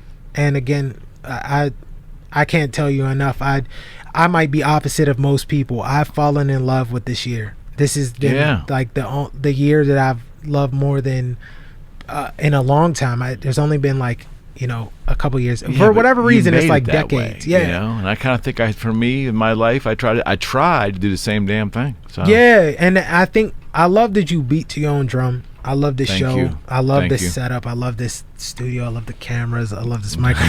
I even love that this wasn't just regular water. It was alkaline water. You know, you drank the regular purified for yourself and gave me some I did, alkaline. didn't I? I got gave some you alkaline. I got some And electrolytes in my life. That's so. right. Well, I had to feed you in back here too. Please come back and see me, man, soon. Yeah. And you're up for those panel discussions that was supposed to happen this year. Yeah. Theoretical physicists and going down the rabbit hole, people from different backgrounds getting together. We're gonna do it, but it's probably not gonna be till 21 before we start. Oh, doing bro, it. you know, I'm down, man. And Okay. you know, I avoided a lot of things throughout this year, like Well, sure. press and stuff like Yeah, that. I know. I'm aware. And, you tried to hide for a while. I found you though. Yeah. And then I was immediately told you got to start texting my number because I'm not going to catch you on Facebook Messenger. Sometimes it's hard. So, you know, I thank you for pleasure. first of all, thank you for believing me. Thank you for Always. letting me have a platform to even speak on. You've elevated this show, but for today's that. episode and the prior episode, you took the project to a different level intellectually, which is what I wanted. I thank you for that. Oh no, I appreciate it. I mean, I know people probably came to laugh and you may giggle a little bit, but hey, That was the prior show. We got a lot of humor out in the first show. Yeah, this 4-hour show back then. I had to break it up in 2 parts. Do you know I broke that up in 2 parts? yeah. Because I think YouTube let me take the whole thing. Yeah. The Facebook made me cut that Cut thing it up down. into 2.